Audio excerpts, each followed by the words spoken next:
Alléluia. Tenez quelqu'un fa le maïtano eh. Et voilà tenez izy arabainy le olona ambinina be hoe. Amen. Olona ambinina tsika. Amen. Misy foana ny gasy misy miteniteny foana efa tenentsika foana anatin'ny école de prospérité hoe zao mahantra zao foana e. Ny fiainanay tsy miova e. Fiainanay tsy miova e. Ozy ny gasy rehefa anontaniana hoe ohatran'ny hoe inona ny vaovao anao? Tsy hita fa sarotra ny fiainana. Tsy mety miova mihitsy. Maty tsy miova any. Teneniny akaikinao za miteniteny foana tsy manomka ny hoany hoe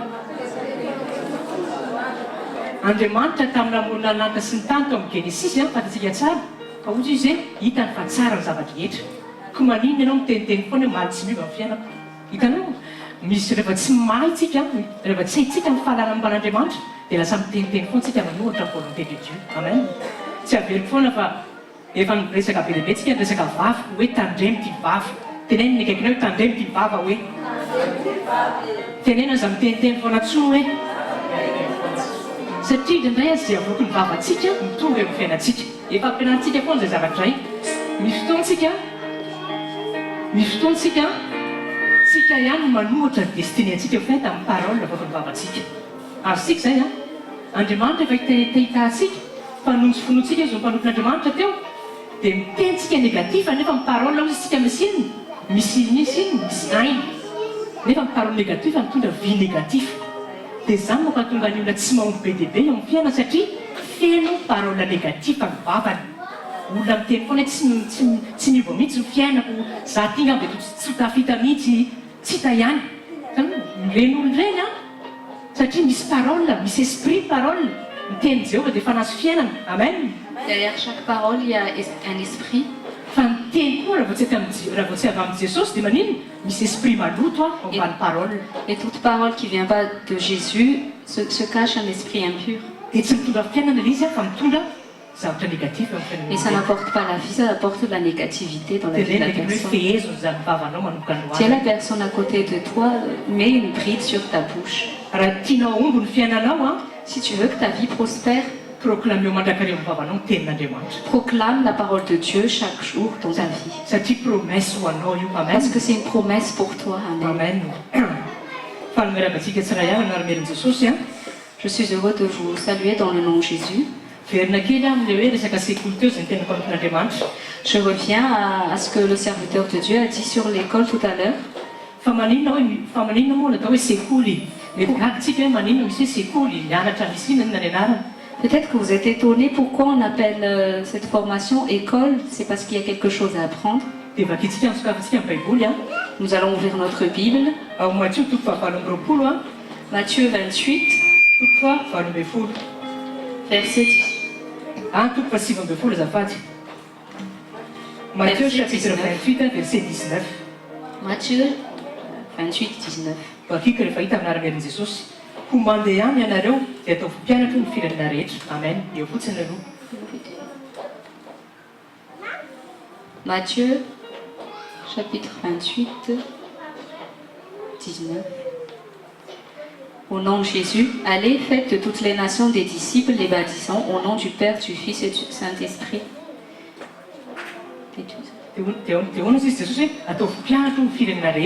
Jésus a dit de faire de toutes les nations ses disciples. En fait, baiko nomeny Jesosy ho an'ny disciple mihitsy hoe ataovy mpianatra ny firenena rehetra. C'est un commandement du Seigneur envers les apôtres, comme quoi il faut faire des nations ses disciples. Dia anatin'ny fianarana zany misy enseignement. Et dans une formation, il y a toujours des enseignements. Dia zay ny tenentsika foana hoe tsika tonga eto formena araka ny tenin'Andriamanitra. Et nous qui venons ici, nous sommes formés selon la parole de Dieu. Fa tsy hoe ameny bon fotsiny na hoe misy assemblée fotsiny. Nous ne sommes pas là juste pour nous rassembler ou pour juste remplir les chaises vides. Fa ho formentsika mba hahafahana miforme olona hafa koa avy eo. Et nous sommes là pour être formés et aussi être formateurs d'autres disciples. En fait, tena zay mihitsy sitrapon'Andriamanitra amin'ny olona rehetra hoe formena ianao hiformena ny olona mbola tsy manana an'Andriamanitra. Et c'est là vraiment la volonté du Seigneur, c'est que nous sommes formés pour être des formateurs. Zay mba tonga antsika mianatra ao anatin'ny sekoly. Et c'est pour ça que nous apprenions dans les écoles. anatin'ny sekoly a rehefa fahatsika tsara fatantsika tany am-pianarana dia manino mandray noty. Et à l'école, quand on était à l'école, quand on était encore étudiant, on prenait toujours des notes. Satria tsy tiatsika ho adino zay zavatra ampianaran'ilay mpampianatra atsika dia tsy maintsy mandray noty tsika mba ahafahantsika mamerina ny lesona letrana. Parce que c'est le moyen de nous rappeler ce que le maître nous a enseigné. Quand nous arrivons à la maison, nous révisons nos notes. Zay amin'ny fanatrehan'Andriamanitra koa tahaka izany. Niza mbola tsy manana noty a tena mangavy a mandraisany ireo tompoko an'anaran'ilay Jesosy. Et il est bien plus important dans la présence de Dieu de prendre note. Si avant vous n'avez jamais eu l'habitude de prendre des notes, prenez des notes. Zay tsitsitsovavombelotra aminareo foana ty tamin'izay ambany pasteur Tomisy taty milina niaraka tamin'ny voalohany a tsy naka noty mihitsy a teo amin'ny fanatrehan'Andriamanitra. Je vais vous témoigner, autrefois, quand Pasteur Tommy nous a formés, moi et Tati Myrine, j'ai jamais pris des notes. Dia nisy zavatra teny mahazo teny ohatroa fa tsy tafatoetra mihitsy ilay izy. Et je recevais des paroles, mais ça ne demeurait pas. Fa rehefa nanomboka ny obéir amin'izay hoe mandraisa noty. Mais le jour où j'ai obéi et où j'ai pris note, dia hoe lasa nanino lasa nisy fivoana dia lasa nisy fitomboana. et c'est à partir de ce moment où j'ai eu des transformations et une croissance spirituelle.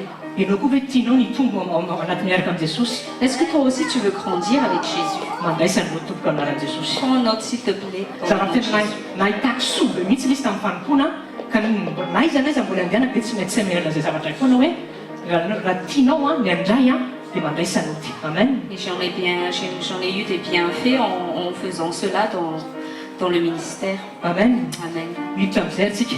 Sekoly ninona androany? Nous allons commencer. Nous sommes dans l'école de quoi aujourd'hui? Enfin, sekoly ny fanambinana. l'école de prospérité. Be dia be ny olona miteny hoe fa inona indray zany école de prospérité zany sao dia resa-bola fotsiny. Il y a beaucoup de gens qui murmurent en disant mais c'est quoi l'école de prospérité? Est-ce que c'est une histoire d'argent? Dia misy koa miteny hoe tena adiny dra secte indray zany fa angambany dia resa-bola fotsiny sy fangalana vola amin'izany prospérité zany. Et on a des autres qui disent ah c'est sûrement les sectes encore, c'est pour tirer de l'argent des gens. Dia manontany anareo hatramin'izay tsika amin'ny école de prospérité izay fa resa-bola foana ny resana teto. Je vous pose une question, est-ce que depuis que nous sommes venus à l'école de prospérité, est-ce que nous parlons d'argent? Oui, mety misy miparitiana vola fa concernant fiainana iray manontolo mihitsy ny prospérité. Amen. Oui, peut-être que des fois on parle d'argent, mais ça concerne toute notre vie de prospérité.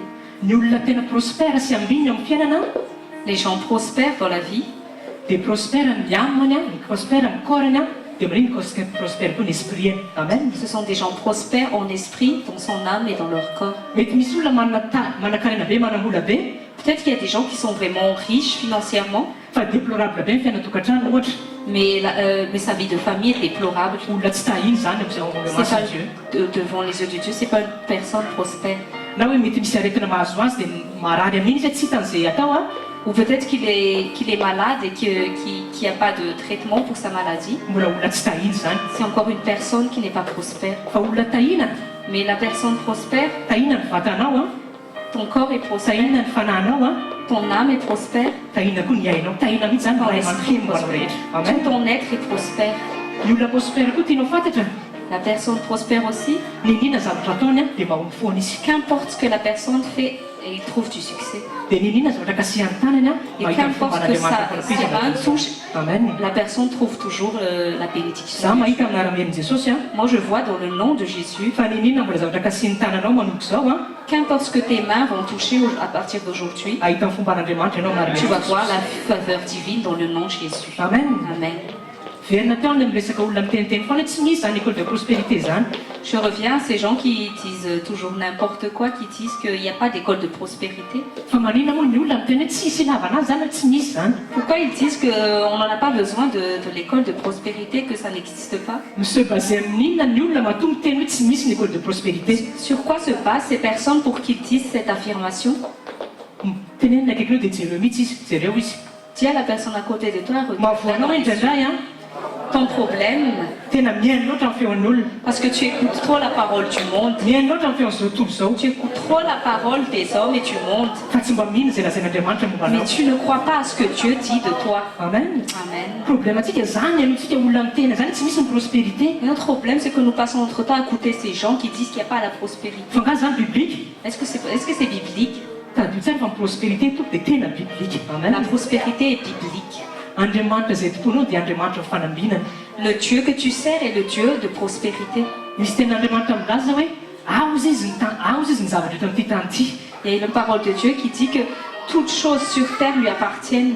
dia ozy izy koa hoe any volamena sy ny volafotsy. Et il dit aussi que l'or et l'argent lui appartiennent. An'Andriamanitra daholo zany zavatra rehetra misy amin'ity tany ity. Amen. Amen. Dia ozy ny mpanopon'Andriamanitra teo amin'ny Genèse 1:26 hoe tsika zanany natao hidominer ny zavatra rehetra izay misy eto amin'ity tany ity. Comme le serviteur de Dieu avait dit tout à l'heure dans Genèse chapitre 1 verset 26, que ce sont nous les fils de Dieu qui doivent dominer les choses sur terre. Tena ny akaiky hoe lovanao daholo hoe miarena tamin'izao tontolo izao. Si la personne à côté de toi, tout héritage sur terre est ton héritage. Fa mahavoantsika indray rehefa tsy misokatra amin'ny masom-panantsika Mais notre problème, quand nous sommes dans l'incrédulité, dia lasa mitentsika hoe tena za ty ngamba tena et là nous disons la négativité, hoe tena raha ty mihitsy ny fiainako. et nous finissons par dire que notre vie est ratée. Manomboka izao za miteniteny azany tsony hoe je suis un raté na hoe j'ai raté ma vie zany. À partir d'aujourd'hui, ne dis plus que tu es un raté ou que tu ne vas plus réussir. Teneniny ekenao olona tena miavaka anao eto amin'ity tany ity. Si à la personne à côté de toi, tu es une personne privilégiée sur cette terre. Satria ny Andriamanitra goavana no miaraka aminao. Amen. Parce que tu as un Dieu grand avec toi. Hitantsika en fait ny fisainana fotsiny mila avozina rehefa miaraka amin'Andriamanitra. En Amen. fait, nous devons renouveler notre mentalité quand nous marchons avec Dieu. Zay mampatonga antsika mianatra ao anatin'ny sekoly tompoko. Et c'est pour ça que nous apprenons dans l'école. Satria tamintsika mbola tsy nandray an'i Jesosy Avant que nous n'avons pas encore reçu Jésus, feno information monde be tanatin'ny fisainantsika. nous avons reçu des informations venant du monde. Feno éducation zao tontolo zao. Nous avons été remplis de l'éducation de ce monde. Fa rehefa miaraka amin'i Jesosy amin'izay rehefa mandray an'i Jesosy sika Mais quand nous recevons Jésus, dia formatena daholo le négativité amin'ny monde rehetra soloina ny tenin'Andriamanitra. Amen. et le Dieu s'occupe de faire un formatage au-dedans de nous pour mettre sa volonté au-dedans de nous. Rehefa tera-baovao sika lasa olo-baovao ny ao amin'ny Kristy sy vaovao daholo ny zavatra rehetra. Quand nous sommes nés de nouveau, nous sommes une nouvelle créature. Fa zany akoa tsy midika hoe tonga dia vaovao daholo koa fisaina tonga dia parfait vao teraka nouvelle naissance. Mais ça ne veut pas dire que nous sommes tout de suite parfaits quand nous sommes nouveau-nés. Fa misy tombona tsy kelikely. Amen. Mais il y a une croissance et une restauration. Dia zay mampatonga antsika mianatra anatin'ny sekoly tompoko. Et c'est pour ça que nous apprenons dans l'école. Amen. Amen. Raha isika ny tenin'Andriamanitra amin'ny Romains chapitre 3 verset 4. Romains chapitre 3 verset 4. Romaina toko fahatelo andiny fahaefatra. Romaina toko fahatelo andiny fahaefatra. Hoy zany laza taminao hoe sika mahavoantsika mihaino foana. Sika milazantsika mihaino foana izay lazain'ny olona fa tsy mba mihaino izay lazain'Andriamanitra. Notre problème, c'est que nous écoutons trop la parole des hommes au lieu de la parole de Dieu. Vakiko amin'ara-miarin'i Jesosy. Sanatria izany, aoka Andriamanitra no marina fa ny olona rehetra kosa ho mpandanika araka ny voasoratra hoe mba ho hamarinina amin'ny teninao ianao ary hery rehefa manana ny ady. Amen. Amen. Romains chapitre 3 verset 4 au nom de Jésus. Loin de là, que Dieu au contraire soit reconnu pour vrai et tout homme pour menteur selon qu'il est écrit, afin que tu sois trouvé juste dans tes paroles et que tu triomphes lorsqu'on te juge. Amen. Amen. Mazava be ny tenin'Andriamanitra ozy ny olona sy mpandanika fa Andriamanitra reny marina. La parole de Dieu est claire. Les hommes sont menteurs, mais Dieu est vérité. Raha io fotsiny se basenao io verset tokana io fotsiny Si tu te bats juste, ne serait-ce que juste sur ce verset, dia io miraisinao fiainanao et que tu l'appliques dans ta vie, dia tena hiainanao le zany vie de prospérité zany. Amen. et tu pourras vivre la vie de prospérité. Ka Amen. manomboka izao fehezy tompoko ny zavatra jerena fehezy ny zavatra izay nona koa. À partir d'aujourd'hui, discipline-toi sur les choses que tu regardes et sur les choses que tu écoutes. Fa fantaro fa ao anatin'ny tenin'Andriamanitra any misy ny fiainana ho anao. Amen. C'est que dans la parole de Dieu qui a la vie pour toi. Amen. Amen. Raha isika ny tenin'Andriamanitra Korintianina faharoa toko fahavalo andiny fasivy. 2 Corinthiens chapitre 8 verset 9. Efa verset vakitsika foana amin'ny école de prospérité. 2 Corinthiens chapitre 8 verset 9. Korintianina faharoa toko fahavalo andiny fasivy. Vakika rehefa hita amin'ara-miarin'i Jesosy. Fafantatra reo ny fahasoavan'i Jesosy Kristy sy tompontsika fa na dia nanan-karena azy izy dia tonga malahelo noho ny aminareo mba hampanankrenareo noho ny alahelo. Amen. Car vous connaissez la grâce de notre Seigneur Jésus-Christ, qui pour vous s'est fait pauvre, de riche qu'il était, afin que sa pauvreté vous fussiez enrichis. Amen. Amen. Ozy ny mpanampin'Andriamanitra teo resaka alliance ny succès na ny fanambinana dia droit de naissance anao taminao nandrain'i Jesosy. Le serviteur de Dieu tout à l'heure avait parlé d'alliance, de droit, d'un héritier, d'un fils de Dieu et la prospérité. ao anatin'ny nouvelle alliance zany a misy alliance koa zany anatin'ny fanambinana sy amin'ny zavatra rehetra. Il y a aussi donc une alliance dans la prospérité comme dans toute chose que Dieu nous a donné. Fa zao alliance misy contribution na partie anankiroa zay. Mais c'est une alliance dont il a la contribution de deux parties. Ozy ny tenin'Andriamanitra hoe moa tafara-danina ve rozy raha tsy mifanaiky. La parole de Dieu dit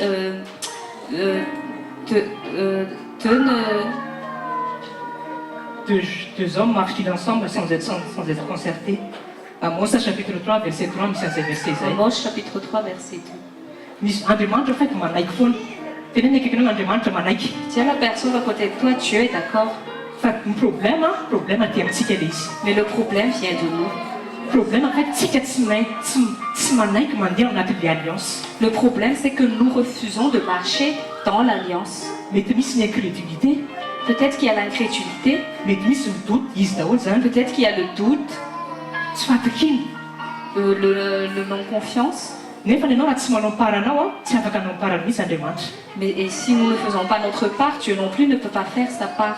Fa androany ninina tenitra zay ho azonao raisy toboka amin'avy Jesosy. Mais aujourd'hui, toute parole qui sera dite aujourd'hui reçoit dans le nom de Jésus. Amen. Amen. Ohatra olona manao location ana trano misy natao hoe bailleur dia misy natao hoe locataire. Par exemple, quand nous allons louer un appartement, il y a le bailleur et il y a le locataire. Aloha amin'ny signer contrat tsy maintsy mamaky ny contrat ny deux parties na le bailleur na le locataire.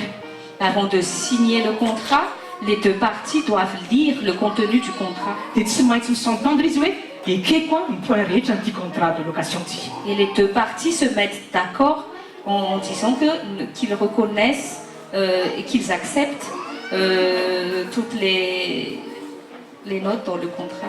Ny bailleur misy zavatra tokony respecteny, locataire koa misy zavatra tokony respecteny anatin'ny contrat. Amen. Que ce soit le bailleur, que ce soit le locataire, ils ont chacun des choses à respecter dans le contrat. Dia rehefa mitomby accord ny partie anankiroa zay vao misigner contrat sy ny bail de location.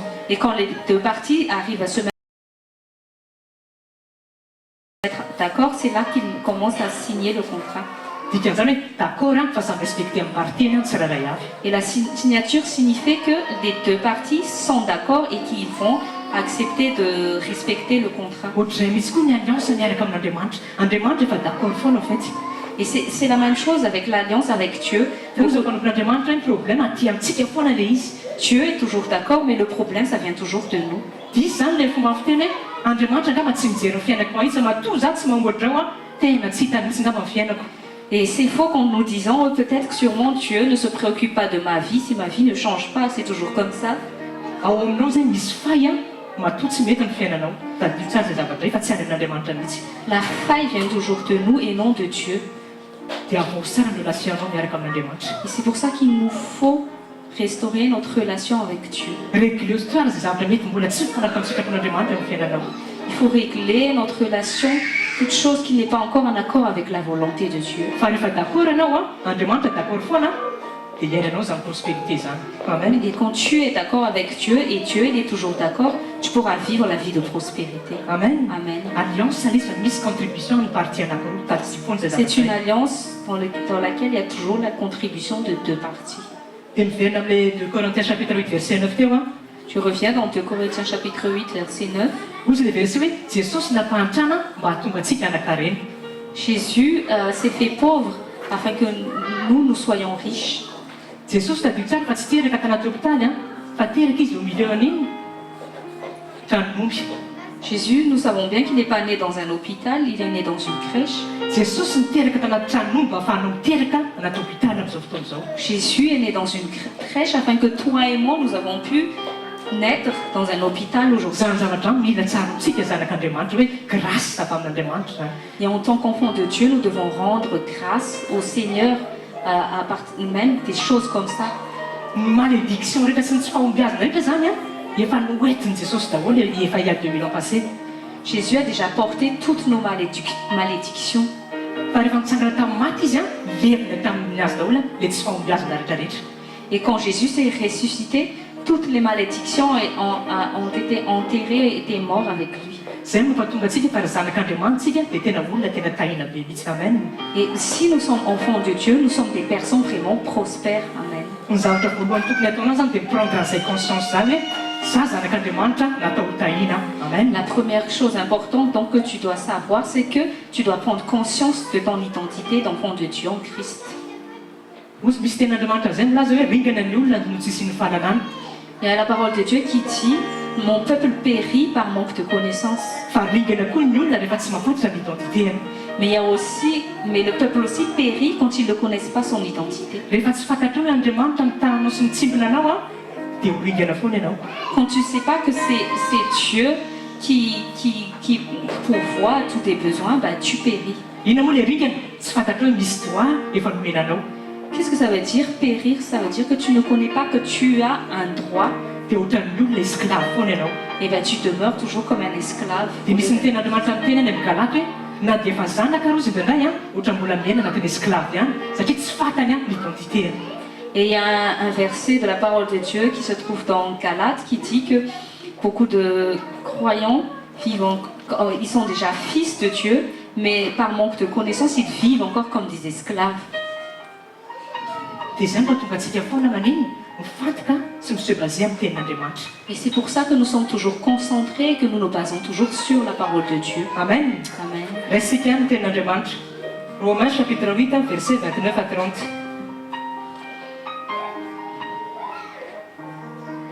Romains chapitre 8 verset 29 à 30.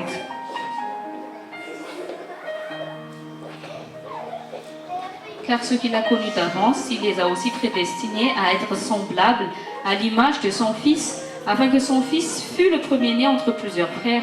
Et ceux qu'il a prédestinés, il les a aussi appelés. Et ceux qu'il a appelés, il les a aussi justifiés. Et ceux qu'il a justifiés, il les a aussi glorifiés. Amen. Amin'ny verset 29, izy miteny hoe car ceux qu'il a connus d'avance, il les a aussi prédestinés à être conformes à l'image de son Fils. Ozy efa noman'Andriamanitra mihitsy hoe ho ressembler an'i Jesosy sika. Amen. Zany hoe Dieu nous a prédestinés à ressembler à Jésus. ozy ny ten'Andriamanitra hoe mpiray lova amin'ny Kristy tsika. Que nous sommes co-héritiers avec Christ. Kristy tompoko dia olona tena ambinina sy tahina sy prospère be mihitsy. Jésus a été une personne prospère. Car conforme tsika à l'image de son Fils. Et si nous sommes conformes à l'image de son Fils, raha co-héritier tsika miaraka amin'ny Kristy. et si nous sommes co-héritiers avec Christ, donc fiainan'i Kristy zany tokony fiainantsika. donc c'est la vie de Christ qui doit être notre vie. Fa tsy hita le izy indraindray eo amin'ny fiainantsika Mais c'est nous dans notre vie, noho ny incrédulité antsika indraindray. à cause de notre incrédulité, noho tsy fidirantsika ao anatin'le alliance. parce que nous n'entrons pas dans l'alliance. Ny destiné antsika zany tena olona tena tokony miavaka be mihitsy eto amin'ity tany ity. Notre destinée doit être vraiment exceptionnelle, Satria efa nomena anantsika izay capacité zay. parce que Dieu a déjà mis en nous cette capacité. Dia ozy ny tenin'ny mpampian'Andriamanitra teo hoe indraindray tsika matory loatra fa mila poizina. Et c'est ce que le serviteur de Dieu avait dit tout à l'heure, qu'il nous arrive d'être endormis et qu'il nous faut être réveillés. Satria tsy fantatsika intsony indraindray le position misy atsika.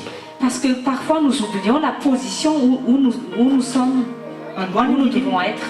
Nenena toromaso-panahy folo zany androany anaran'i Jesosy. Aujourd'hui, je réveille tout sommeil spirituel aujourd'hui dans le nom de Jésus. Dia zay mampatonga ny pasteur miandry hoe foazy aho fanamasino. Et c'est pour ça que Pasteur Anne chante Saint-Esprit, réveille-moi. Satria indraindray na dia tera-baovao anaty nouvelle alliance ary misy kristianina matory loatra en fait. Parce qu'il y a beaucoup de chrétiens que malgré qu'ils soient nés de nouveau, ils sont toujours endormis. Dia izay zavatra ny activena anatin'ny sekoly. Et c'est ça que nous activons dans les écoles. Amen. Amen. Verina ihany teo amin'le verset teo. Hoy izy tamin'ny voalohany hoe ny fanambinana dia manino droit-droanao.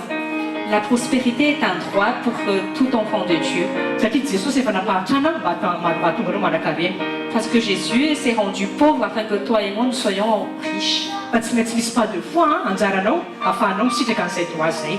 Mais il nous faut faire un pas de foi afin que nous puissions jouir de cet héritage. Dia mihaino fanamasina ohatra mahafinaritra be tsika zaraiko aminareo.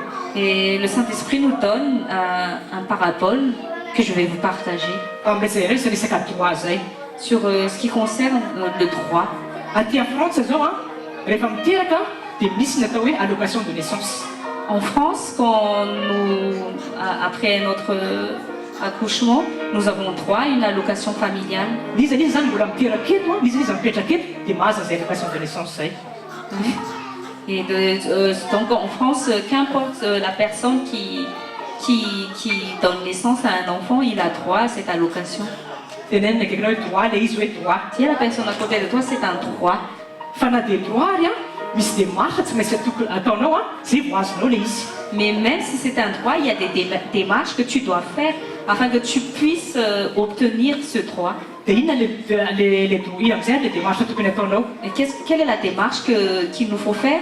Tsy haiko hoe à partir amin'ny 4e mois de grossesse a, mandefa taratasy ianao caisse d'allocation familiale. À partir du 6e mois de grossesse, tu envoies un papier à l'allocation familiale, Montrer hoe à la caisse, hoe efa bevoka ianao. pour leur dire que tu attends un enfant.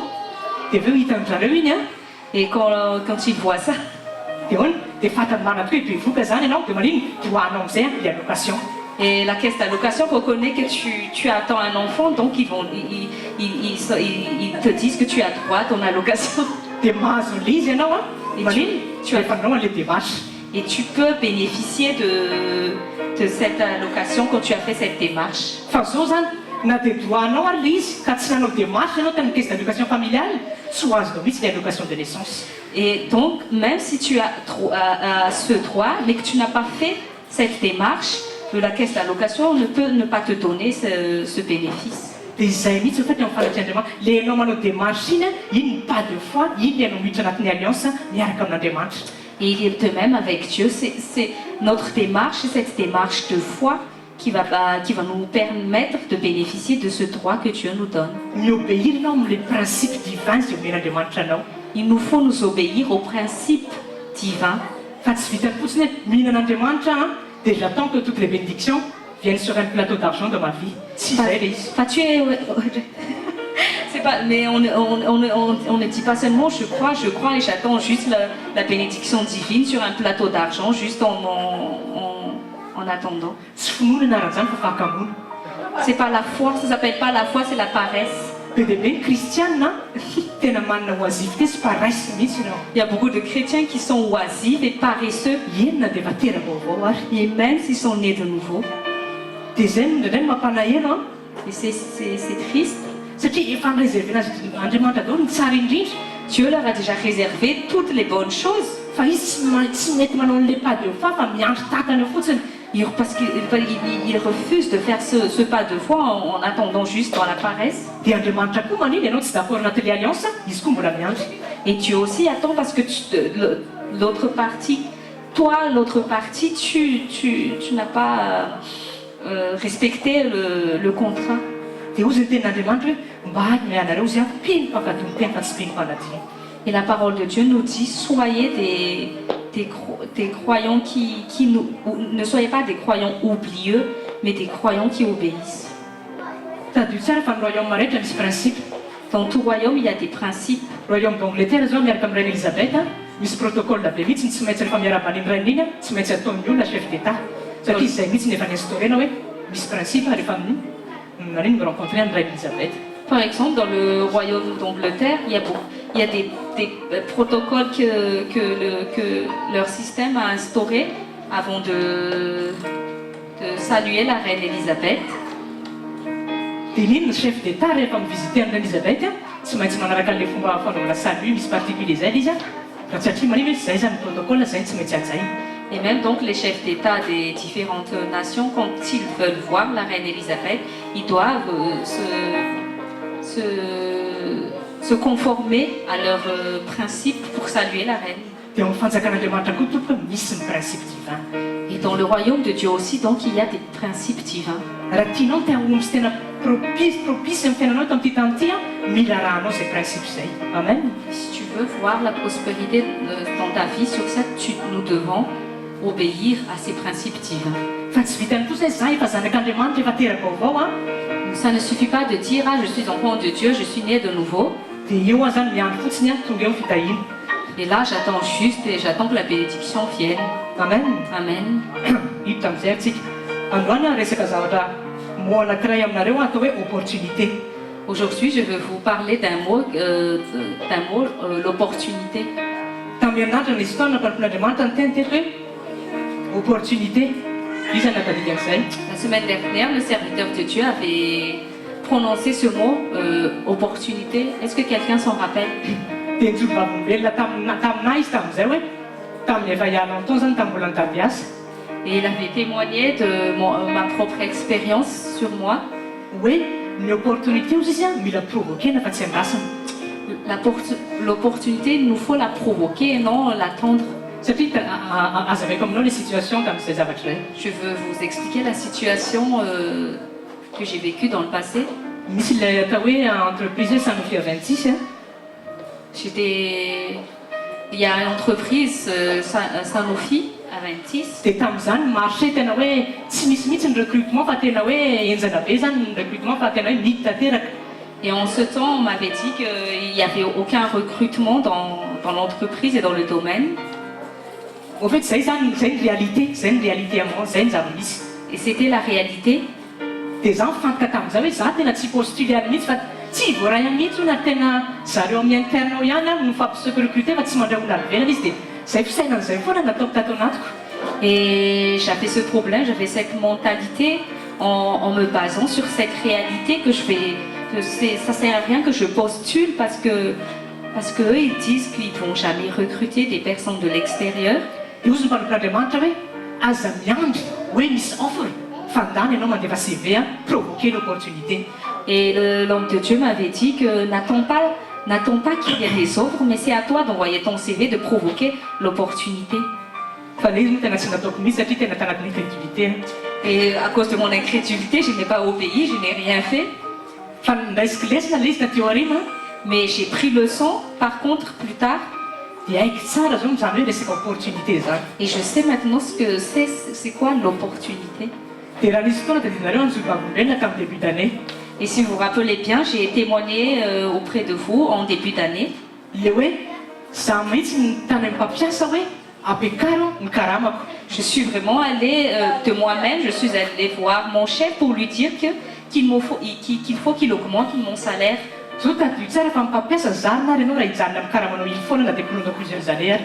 Satria tsisy dépense aminy ianao tsy miaina koa ny dépense. Nous devons savoir que nos patrons n'aiment pas augmenter nos salaires parce que c'est une dépense en moins pour eux de garder notre salaire tel qu'il est. Fa tamin'izay provoquer une opportunité satria nisy opportunité hitako tanatin'ilay izy. Mais ce jour, j'ai provoqué mon opportunité parce que j'ai vu une porte d'ouverture qui a fait que j'ai osé provoquer cette opportunité. Dia zao amin'izay l'opportunité rehefa nanao asa. Et l'opportunité, c'est que quand j'ai travaillé, dia tonga dia nahazo tena approbation tamin'ilay médecin hoe tena tsara be ozy ilay asa nataonao. et un médecin avait dit qu'il était content de mon travail. Dia zaho ozy le médecin tsy mila olona hafa zany. Et le médecin avait dit que moi j'ai pas besoin d'autres personnes. Fa mbola manana projet hafa fa ianao ihany ny tiako iarahasa amiko ozy izy le médecin. J'ai encore d'autres projets, mais je ne veux que toi pour travailler sur ce projet. Zany hoe mbola mitombo indray zany ny asa ny vita le teo aloha. Donc j'ai eu plus de travail par rapport à avant. Dia izay opportunité zay provoqueko teo anatriany amin'izany le mpampiasa. Et c'est cette opportunité que j'ai provoquée, que j'ai ramenée auprès de mon patron. Dia ozy amin'izany tamin'le patron hoe jereo ny asa vitako a. Et j'ai dit à mon patron, regarde tout le travail que j'ai accompli. Tsisy tianina mihitsy izy tena vita tsara ary le médecin le tompony le protocole ary tena fary be. Mon travail a toujours été bien fait et même le médecin m'a félicité de mon travail. Nefa mbola nampiny vaovao indray, mbola nampiny asa vaovao indray zany. Et vous avez encore ajouté d'autres travails. Ka zaho mitombo ny asako. Mon travail a augmenté. Ka zaho tonga dia mangataka karama zay tonga dia direct ny teneko hoe zaho mangataka karama satria tombo ny asako. Et je lui ai dit, comme mon travail a augmenté, moi je réclame que mon salaire soit élevé, soit augmenté. Dia le chef nahy mbola tsy niteny teo satria mbola tonga dia tsy taitra be aloha izy dia tsy niteny fa ozy hoe dinihany zany aloha izy. Mon patron a été choqué de voir un salarié qui réclame l'augmentation de son salaire et il m'avait dit oui, on va voir. ny olona teo ampiasana tsy samy mangataka an'izany hoe augmentation satria za raha manasa za raha tsy voaroka za raha mbola hoe manompo loha.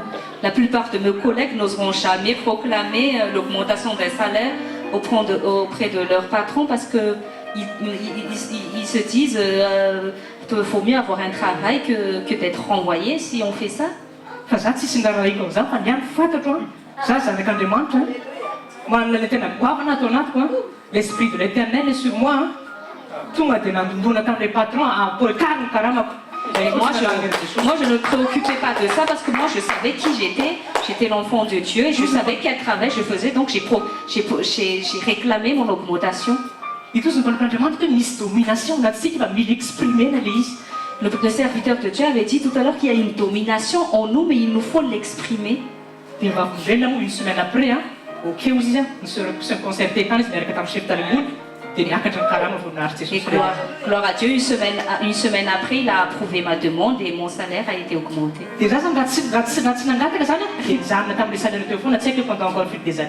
Et donc moi, si je n'ai pas réclamé cette augmentation pendant des années, sûrement j'aurais toujours eu le même salaire qu'au départ.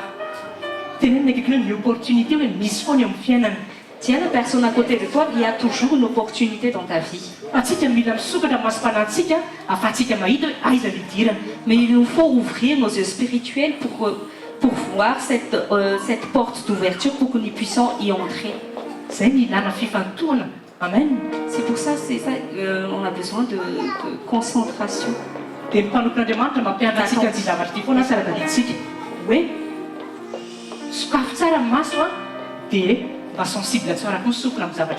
le serviteur de Dieu, nous avons toujours à être attentifs sur notre manière d'observer et être attentifs à notre manière aussi d'écouter. Tous les hommes ont des yeux.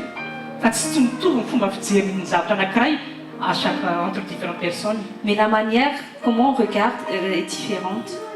La vision est différente.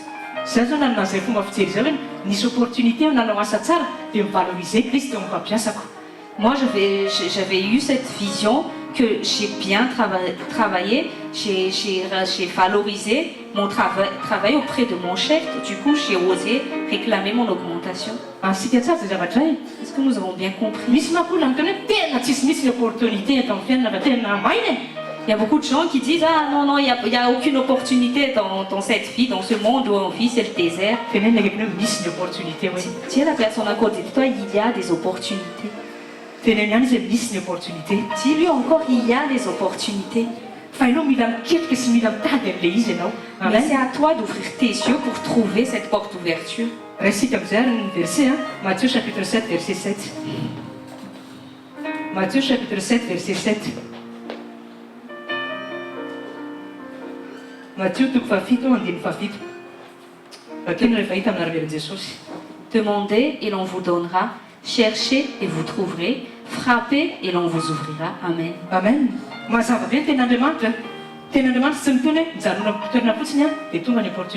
La parole de Dieu nous est claire. Il nous dit pas reste chez toi, reste bien tranquille et l'opportunité va venir.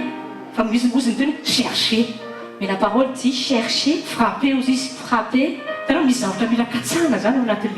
il y a une quête, il y a une recherche à faire. Mais le problème des chrétiens, c'est qu'ils attendent toujours. Ils sont dans une attente oisive. Alors que c'est à eux de provoquer la situation afin que la situation soit favorable pour eux.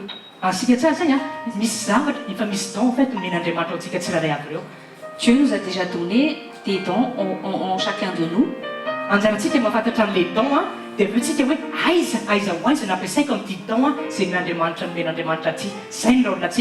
Et à nous de trouver quel est ce don que Dieu a mis en nous et de savoir où nous pouvons le mettre, le faire développer.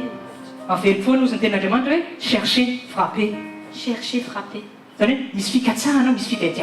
y a une recherche et il y a une quête. Il n'y a pas une attente oisive.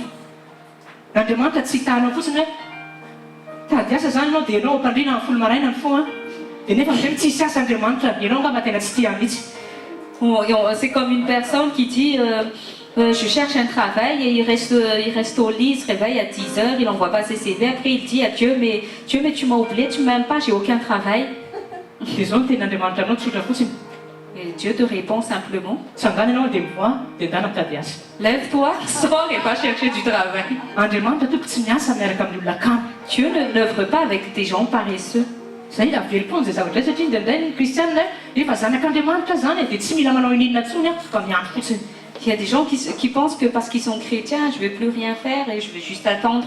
Marina fa tsy amikely tsy ampatanjahana.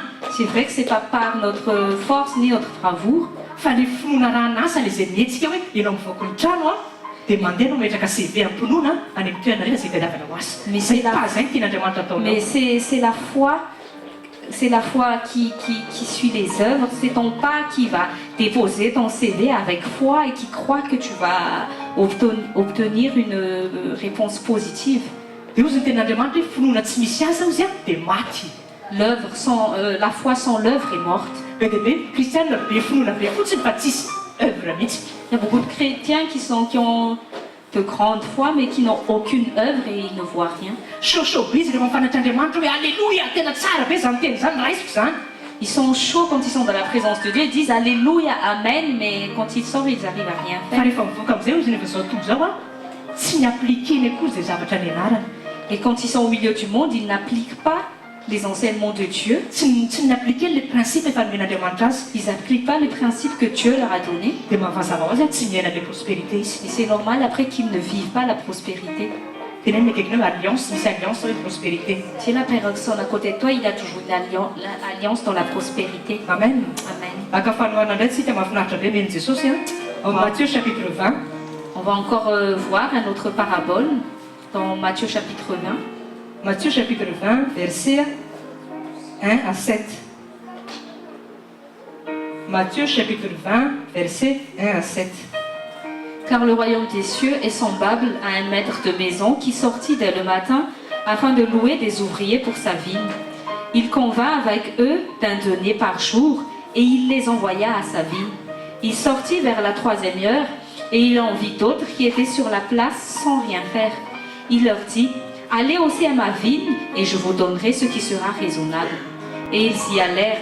Il sortit de nouveau vers la 6e heure et vers la 9e heure et il fit de même. Étant sorti vers la 11e heure, il en trouva d'autres qui étaient sur place et il leur dit, pourquoi vous tenez-vous ici toute la journée sans rien faire? Ils lui répondirent, c'est que personne ne nous a loués. Allez aussi à ma vigne, leur dit-il. Quand le soir fut venu, le maître de la vigne dit à son intendant, appelle les ouvriers et paie-leur le salaire en allant des derniers aux premiers. Ceux de la 11e heure vinrent et reçurent chacun un denier. Les premiers firent ensuite, croyant recevoir davantage, mais ils reçurent aussi chacun un denier. Amen. Amen. Haintsika tsara io fanomarina zay nampianarin'i Jesosy io. Nous connaissons bien le parabole que Jésus nous a enseigné, Fa le verset 6-7 no tena insisteko amintsika androany. mais je veux insister auprès de vous sur le verset 6 et 7. Fakiko le verset 6 anaramian'i Jesosy, Matthieu chapitre 20 verset 6. Et vers la 11e heure, il sortit et en trouva d'autres se tenant sans rien faire. Et il leur dit, pourquoi vous tenez-vous ici tout le jour sans rien faire? Jereo tsara, hitan'i Jesosy fa nisy olona se croiser les bras fotsiny a teo am-pitoerana. Jésus avait remarqué qu'il y avait des gens qui ne faisaient que croiser leurs bras. Dia zareo inge mivaly teny eo amin'ny verset 7 hoe Ils regardaient leur réponse au verset 7 ozy izy hoe microiser les bras fotsiny zay a satria tsisy olona mampiasa anay. et ils ont Atao parabola mihitsy le izy. répondu, ah, nous avons croisé les bras, nous avons attendu parce que personne nous a appelés. Dia tsotra be mivaly tenin'i Jesosy anatin'ilay fanoharana. Ozy allez-vous aussi dans la vigne et travaillez. Et la réponse du Seigneur était claire, allez, levez-vous et allez travailler. Zareo tsara fa discourna olona tsy prospère mihitsy a discours ndraiky mivoria reto. Ces ouvriers avaient vraiment un discours de personnes qui n'est pas prospère. Ohatrany hoe tsy misy miasa, tsisy miafra d'emploi, donc je reste là sur place et tsy hanao ininona zany. C'est comme une personne qui se dit, bon, il n'y a pas de travail, il n'y a pas d'offre d'emploi, il n'y a rien, donc je vais rester juste me croiser les bras. Nefa aloha Jesosy hoe mandehana miasa tsotra be le izy. Et la réponse de Jésus était très simple, allez, sortez, allez travailler. Ianao zany tsy tokony mionona hoe tsisy miafra d'emploi na tsisy mipampiasa raha toa ka tsy mahita asa. Donc toi, tu ne dois pas te résigner sur le fait qu'il n'y a pas d'offre d'emploi, il n'y a personne qui me demande pour travailler. Mety efa nijery ihany anao tanatin'ny NPE sy ny apaiko fa tena que dalina mihitsy ny offre amin'ny domaine anao. Peut-être que tu as déjà fait tes recherches sur la NPE, sur le Pôle emploi, mais des offres, il n'y avait rien. Tenenina akeanao misy foana ny zavatra afaka atao hoe Puis à la personne à côté de toi, il y a toujours quelque chose à faire. verina foana amin'ilay tenenin' Jesosy hoe allez travailler. Misy action zany tokony atao ambadika le izy. Jésus avait dit aller travailler, c'est-à-dire qu'il y a une action que nous devons faire. Dia zao amin'izay le resaka opportunité amin'ilay resaka asa. Raha toa ka tsisy offre, raha toa ka tsisy mpampiasa, andany S'il n'y a pas d'offre, s'il n'y a pas d'employeur, andany ianao mihitsy micrée asa ho anao anaran'i Jesosy. c'est à toi de créer donc vraiment le travail. Amen. Amen. Ohatry hoe ny olona rehetra zao mandefa offre d'emploi anaty site internet, zany zao no nataon'ny olona rehetra rehefa mitady asa. Par exemple, il y a beaucoup de gens qui postulent sur Internet pour trouver du travail Dia mametraka CV izy amin'ireny site ireny. et ils mettent leur CV dans les sites. Dia misy koa mandefa lettre de motivation CV par la poste ohatra anaty valopy. Il y a aussi qui envoient leur CV, leur lettre de motivation par la poste. Be dia be ny olona manao an'izay démarche zay. Il y a beaucoup de gens qui font cette démarche. Fa raha te hiavaka ianao Mais si tu veux être différent, aza miandro hoe ny asa tonga any aminao fandany ianao mihitsy mitady an'ilay asa sa azahoanao. n'attends pas que c'est le travail qui vient à toi, c'est à toi d'aller chercher le travail. Dia miresaka izay asa zao zao no tena toe-po prospère. Manao fa CV Je vais vous donner une mentalité de prospère. Fais ton CV dia andana tetezina entreprise zay fantatrao fa amin'ny domaine anao et fais la visite de toutes les entreprises que tu sais que ça concerne ton domaine. dia atero-pitoerana mihitsy ilay izy ianao mihitsy mise présenter directement any amin'ny entreprise. Et présente-toi directement à l'entreprise avec ton CV. Zao tsaroako tsara ny olona rehetra mandefa fotsiny dia miandro valina fa ianao provoquer an'ilay izy en allant se déplacer toi-même any amin'ilay mpampiasa. Beaucoup de gens envoient et attendent la réponse, mais c'est à toi de provoquer cette réponse positive en y allant zany tena ianao fa ny directement. motivation anao hita mpampiasa rehefa ianao mihitsy mitady rehefa manao an'izay action zay ianao. Et l'employeur voit cette motivation qui va te différencier des autres. Ary zavatra hitako zany satria tamin'izany tady job étudiant taloha Et c'est une expérience que j'ai vécue quand j'ai cherché des jobs étudiants. tsy vita fotsiny mandefa CV comme ça fotsiny par internet Je n'ai pas seulement envoyé des CV par Internet, fa mandeha mihitsy amin'ny se déplacer any entreprise mametraka ny CV sy miproposer service. je me déplaçais toujours dans les entreprises pour déposer mes CV pour leur proposer mon service. Dia tonga dia gaga ilay mpampiasa wow tena afo zany fivitanao zany fa ny olona rehetra mandefa CV fotsiny ka dia miandro hoe on va leur répondre oui na non. Et les employeurs étaient tous étonnés parce qu'ils ont dit waouh, toi tu te déplaces vraiment pour rapporter tes CV alors que les autres ils ne nous font que les envoyer par poste. Tia tatongavana fony zay fanarana zay fait misy zavatra mila active ianao amin'ny fiainanao fa tsy miandro fotsiny hoe tolorana sy tonga eo am-pitoerana fotsiny le zavatra. Je veux vous éveiller une nouvelle mentalité qui n'est pas de toujours attendre qu'on nous sert sur un plateau d'argent, mais c'est à nous d'activer notre opportunité. Dia ozy ny ten'Andriamanitra hoe za sy ny ray mihitsy izy mbola miasa mandrakehitriny. Jesosy ny tenany eo Même la parole de Dieu dit que Jésus avait dit, moi et le Père, nous continuons encore d'œuvrer jusqu'à maintenant. Jesosy mbola miasa manomboka izao. Jésus donc travaille encore Tsy jusqu'à mipetraka maintenant. Jesosy tsy mipetrapetraka fotsiny izy C'est-à-dire que Jésus n'est pas seulement assis, Jésus n'est pas seulement latent, fa miasa izy. il œuvre encore. Ohatran'ny entaneny tamin'ilay ouvrier hoe allez dans la ville travailler. Comme il avait dit aux ouvriers, allez dehors et allez travailler. Zay zavatra zay toko tena mila antsika kristianina. Et cette mentalité, nous devons l'avoir, nous chrétiens. Aza miteny mihitsy hoe tsy misy dia tsy hanao ininona zany fa tsy misy ny offre na tsisy ny asa na hoe tsisy atao. Ce n'est plus une excuse de dire non, il n'y a pas de travail, il n'y a rien, donc je n'ai rien à faire et je suis là. Dia jereo ny akaikiny dia teneno izy jereo mihitsy masony Regarde la personne à côté de toi et dis-lui, aza mba pasifa ntsony eo amin'ny fiainana hoe ne sois plus passif, fa mba actif amin'izay. sois actif. Amen anaran'i Jesosy. Au nom de Jésus. Zay mihitsy nampianarantsony reto ouvrier reto hoe raha tsisy asa mandana miasa ndany nareo mitany ndany nareo miketrika fa aza miandro fotsiny. Et c'est ce que Jésus a enseigné à ses ouvriers. C'est pas parce qu'il n'y a pas qu'on ne vous propose pas de travail qu'il n'y a pas le travail. C'est à vous d'aller chercher le travail. Zay le hoe création ny opportunité amin'ny fiainana. Et c'est la création des opportunités dans notre vie. Amen. Amen. Fa ny tena mahavama kristiana indray kristiana tsy taipay amin'ny prix amin'ilay fofotry le hoe mila mifomaraina mila bien sûr mila mandefa CV reny zavatra principe napetrik'Andriamanitra reny. Notre problème, c'est que nous ne voulons pas faire les sacrifices, de nous lever le matin, d'aller persévérer, de voir beaucoup d'entreprises.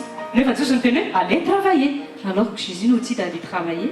Le problème indray on ne veut pas bouger le petit doigt. Voilà, on ne veut pas bouger le petit doigt.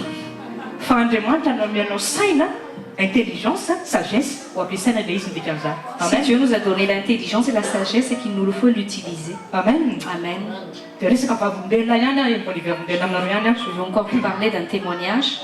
resaka tamin'ity nanomboka mission HVK mission ty a Au début, quand nous avons commencé dans le ministère HVK Mission, tamin'izay zany mbola zay teny mianadahy zany motrany hoe mbola afapano partage et en ce temps, il n'y avait que nous trois encore qui partageaient la parole de Dieu. dia tamin'izany mbola misy tsisy olona fantatra mihitsy fa tamin'izany ny asabotsy fa misy foana Et depuis tout ce temps, il y avait toujours le samedi, mais on ne connaissait personne, on ne savait pas qui prêchait. dia nitenaiko taminareo nitalata sy lakamisy ariva zay a nanao foana koa tamin'izany Et en ce temps déjà, chaque mardi et chaque jeudi soir, nous avons partagé la parole de Dieu entre nous.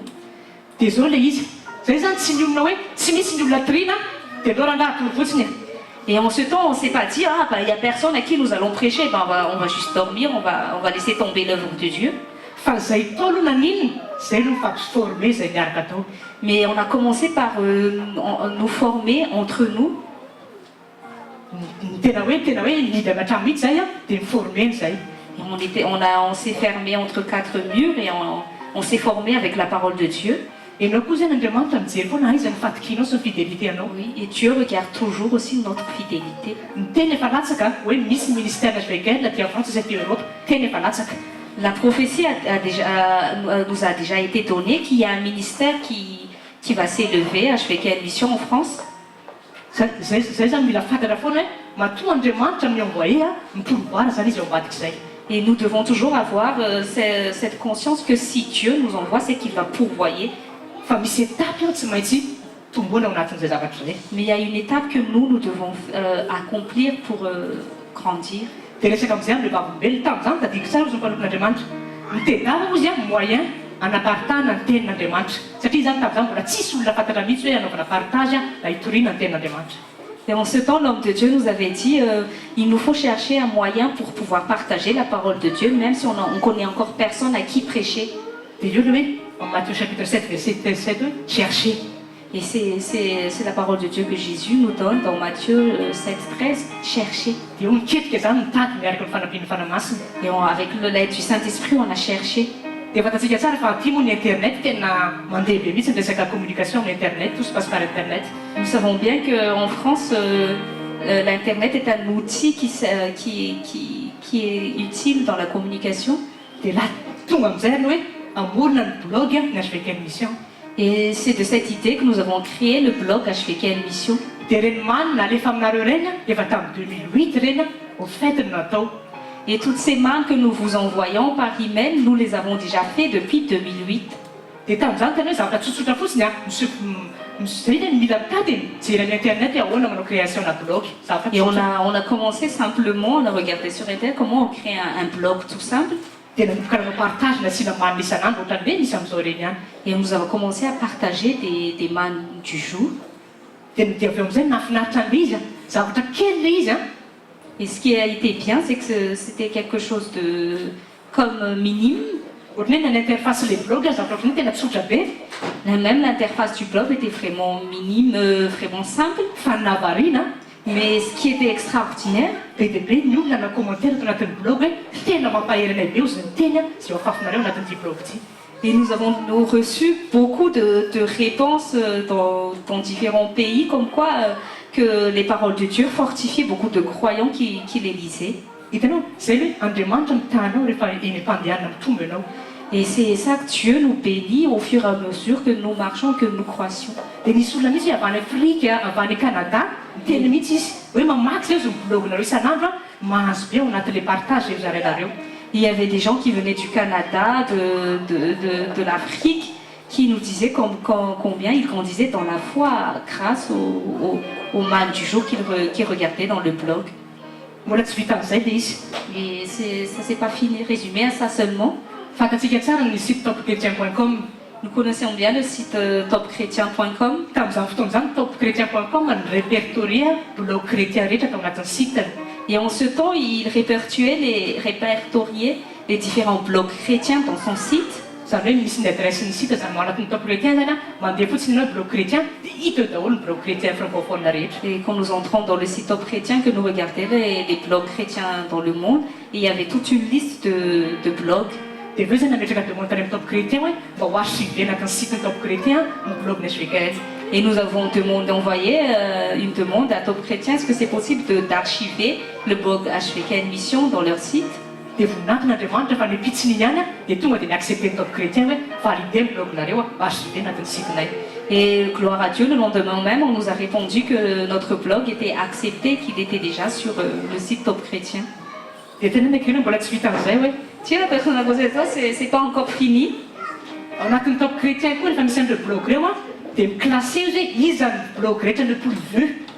Et en ce temps aussi, Top Chrétien classait les blogs selon le nombre de visiteurs. dia misy ohatrany amin'ny youtube reny hoe 100 tsy haiko 500 vues 1000 vues. Et il y avait le nombre de vues qu'on pouvait voir. dia navarina tamin'izay a Et ce qui était encore parmi les extraordinaire, 10 premiers foana ny blog chrétien dia ny svkl tamin'izay. et le blog HVKN Mission était parmi les 10 premiers. dia nisy des top chrétien mbola encouragé hoe tohizo izy le izy tsara tena tsara tamin'izay koa. Et même les responsables de Top Chrétien nous ont encouragé de continuer encore. dia aveo moa nasorony top chrétien en fait zay option zay hoe miarchive blog chrétien izy tateo aoriana dia tsisy tsony le hoe miarchive an'le izy. Mais plus tard, Top Chrétien a supprimé cette option dans son site. fa ny mahatsan'andriamanitra tsy nijanona fotsiny tamin'le blog a. Mais ce qui était merveilleux avec Dieu, c'est qu'il ne nous a pas juste arrêtés au niveau du blog. fa niakatra tamin'ny dingana bombony koa lasa manana site internet amin'io zao tsika. Et nous sommes montés vers une autre dimension parce que maintenant nous avons vraiment notre propre site internet. hitany misy tsika zany mila matoky amin'ny zavatra kely indray a apetraka andriamanitra amintsika. Et il nous faut être fidèles dans les petites choses que Dieu nous donne. tsy rehefa tsara miainga tamina création d'opportunité le izy hoe inona ny fomba mba naparitana ny tenin'andriamanitra angeranindrindra mba hitoseny le plus grand nombre. Ça a commencé juste par une création d'opportunités, en voulant juste en ayant juste un désir de vouloir répondre la parole de Dieu rapidement. hitanao nitady a dia nahita. On a cherché, on a trouvé. dia inona mitoyana Et il y a encore une suite. nisy olona nahita avy ity tsika nanao ny sitetsika io efa tamin'ny hetoana nanao ny site na svkl. Nous avons eu une faveur divine. Il y avait une personne qui nous a aidé gratuitement pour faire ce site. izy tsy voateraka amintsika fa nitenin'andriamanitra fotsiny izy hoe io manao ny sitenareo a dia mijoro zao ny site na svkl. Il n'est pas obligé d'être avec nous, mais Dieu lui a suscité de nous aider parce qu'on en a eu besoin. dia tsy vita an'izay fotsiny zao tsika lasa manana web radio koa. Mais c'est pas seulement ça aussi. Maintenant, nous avons notre propre web radio. zay datorizy migery azy ka raha misy fanontaniana ohatrany hoe miasite anareo koa mba tena hiaino an'ilay izy to satria ahoana moa nen'olon'io lafa raha tsika ao anatin'ny communauté ary a tsy miaino an'ilay izy. Et je vous incite à vraiment écouter la radio parce que si nous-mêmes nous n'écoutions pas, comment les autres pourront aussi écouter notre... misy ny sekoly ao misy ny toteny ao Il y a toutes les écoles, toutes les prédications. dia aparitaon'ny olona koa fa mahasoa zany. amen. Et on peut aussi faire parler autour de nous. io datorizy anontany io ny horaire hoe isaky n'inona misy toteny a fa afaka manazava reo tsara izy midetay rehetra. Tonton Riz est notre responsable, vous pouvez lui demander toutes les horaires des prédications du programme sur la radio. dia mbola mitombo ihany teneny akaikinao mbola mitombo ihany. Tiens, la personne à côté de toi, ça avance encore. tsika koa zao mametraka vidéo an'ny sekoly zao hitantsika amin'ny youtube. Et nous avons aussi nos vidéos de prédication sur la chaîne YouTube. dia be dia be mijoro vavolovelona Et nous recevons beaucoup de témoignages. hoe misy manaraka tsy tapaka ny sekolitsika amin'ny youtube a partout dans le monde. Il y a des gens qui sont abonnés à notre chaîne YouTube, qui sont éparpillés dans le monde, qui écoutent. dia hoe tena faly be ozy fa tena mandray be a amin'ny fampaherezana zay zarenareo amin'ny internet. Et toutes les personnes témoignent comme quoi ils ont beaucoup reçu de la parole de Dieu qu'ils ont reçu à travers nos prédications sur YouTube. dia misy olona anankiray zay ary hoe tsy matoro mihitsy olo izy a raha tsy mijery toroteny a ny svkl-tsika zany eto amin'ny sekoly a ao amin'ny internet. Il y a une personne qui nous a même confirmé qu'elle n'arrivait pas à dormir si elle n'écoutait pas notre prédication tous les jours, tous les soirs. dia be dia be misy olona misitana misy olona afaka misy olona délivré amin'ny alàna toroteny zay afahantsika amin'ny internet reny. Et il y a beaucoup qui témoignent, qui sont délivrés, qui sont guéris, qui sont libérés à travers les prédications que nous partageons sur Internet. Natao tsika tiaka n'Andriamanitra fa Andriamanitra milevrena Et nous allons applaudir le Seigneur parce que gloire à lui seul. dia tsy vitan'izany koa zao fa manomboka amin'ny herinandro a mipartagentsika esprit et vie isaka ny alarobia. Et c'est pas encore fini parce que à partir de la semaine prochaine, notre émission Esprit et Vie, tsy mandalo ntsony amin'ny radio kristiany malagasy fa tena asovika émission directe amin'izay. ça se résume plus à la radio Christiane à Malagasy, mais notre propre site maintenant à notre radio directe. Amen. Pour les émissions. Amen. Isaka alarobia rehefa Chaque mercredi à partir de 20h45. dia ho avy koa zao ny fotoana no live streaming tsika. Amen. Et vient maintenant le moment aussi, nous allons faire notre live streaming. tiako tenenina zaranareo amin'izany hoe misy étape zany tian'Andriamanitra hitondranantsika. Donc je veux vous témoigner comme quoi il y a des étapes que Dieu veut nous conduire. fa mily tsika fidèle, mais il nous faut être fidèles. mily tsika matoky toerana zay remetrahanantsika. Nous devons être fidèles dans là où Dieu nous a mis. dia maniny tsy maintsy misy foana fomban'Andriamanitra amin'ny zavatra Et il y rehetra a toujours la faveur divine. miainga tamina zavatra bloqué zavatra tsisy dika mihitsy tamin'ny voalohany. Nous avons commencé par un blog tout simple.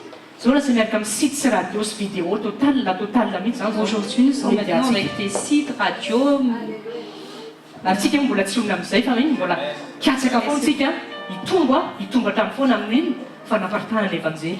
Et nous allons toujours continuer à chercher pour pouvoir répondre le royaume de Dieu. dia vena amin'ny vavolombelona au fait provoquena zany le opportunité tamin'ny mparotin'Andriamanitra ny teny hoe mitadiava moyen afahana manditatra ny tenin'Andriamanitra zay dia Et je reviens donc à mon témoignage que tout a débuté sur le fait que l'homme de Dieu nous a dit de chercher un moyen pour répandre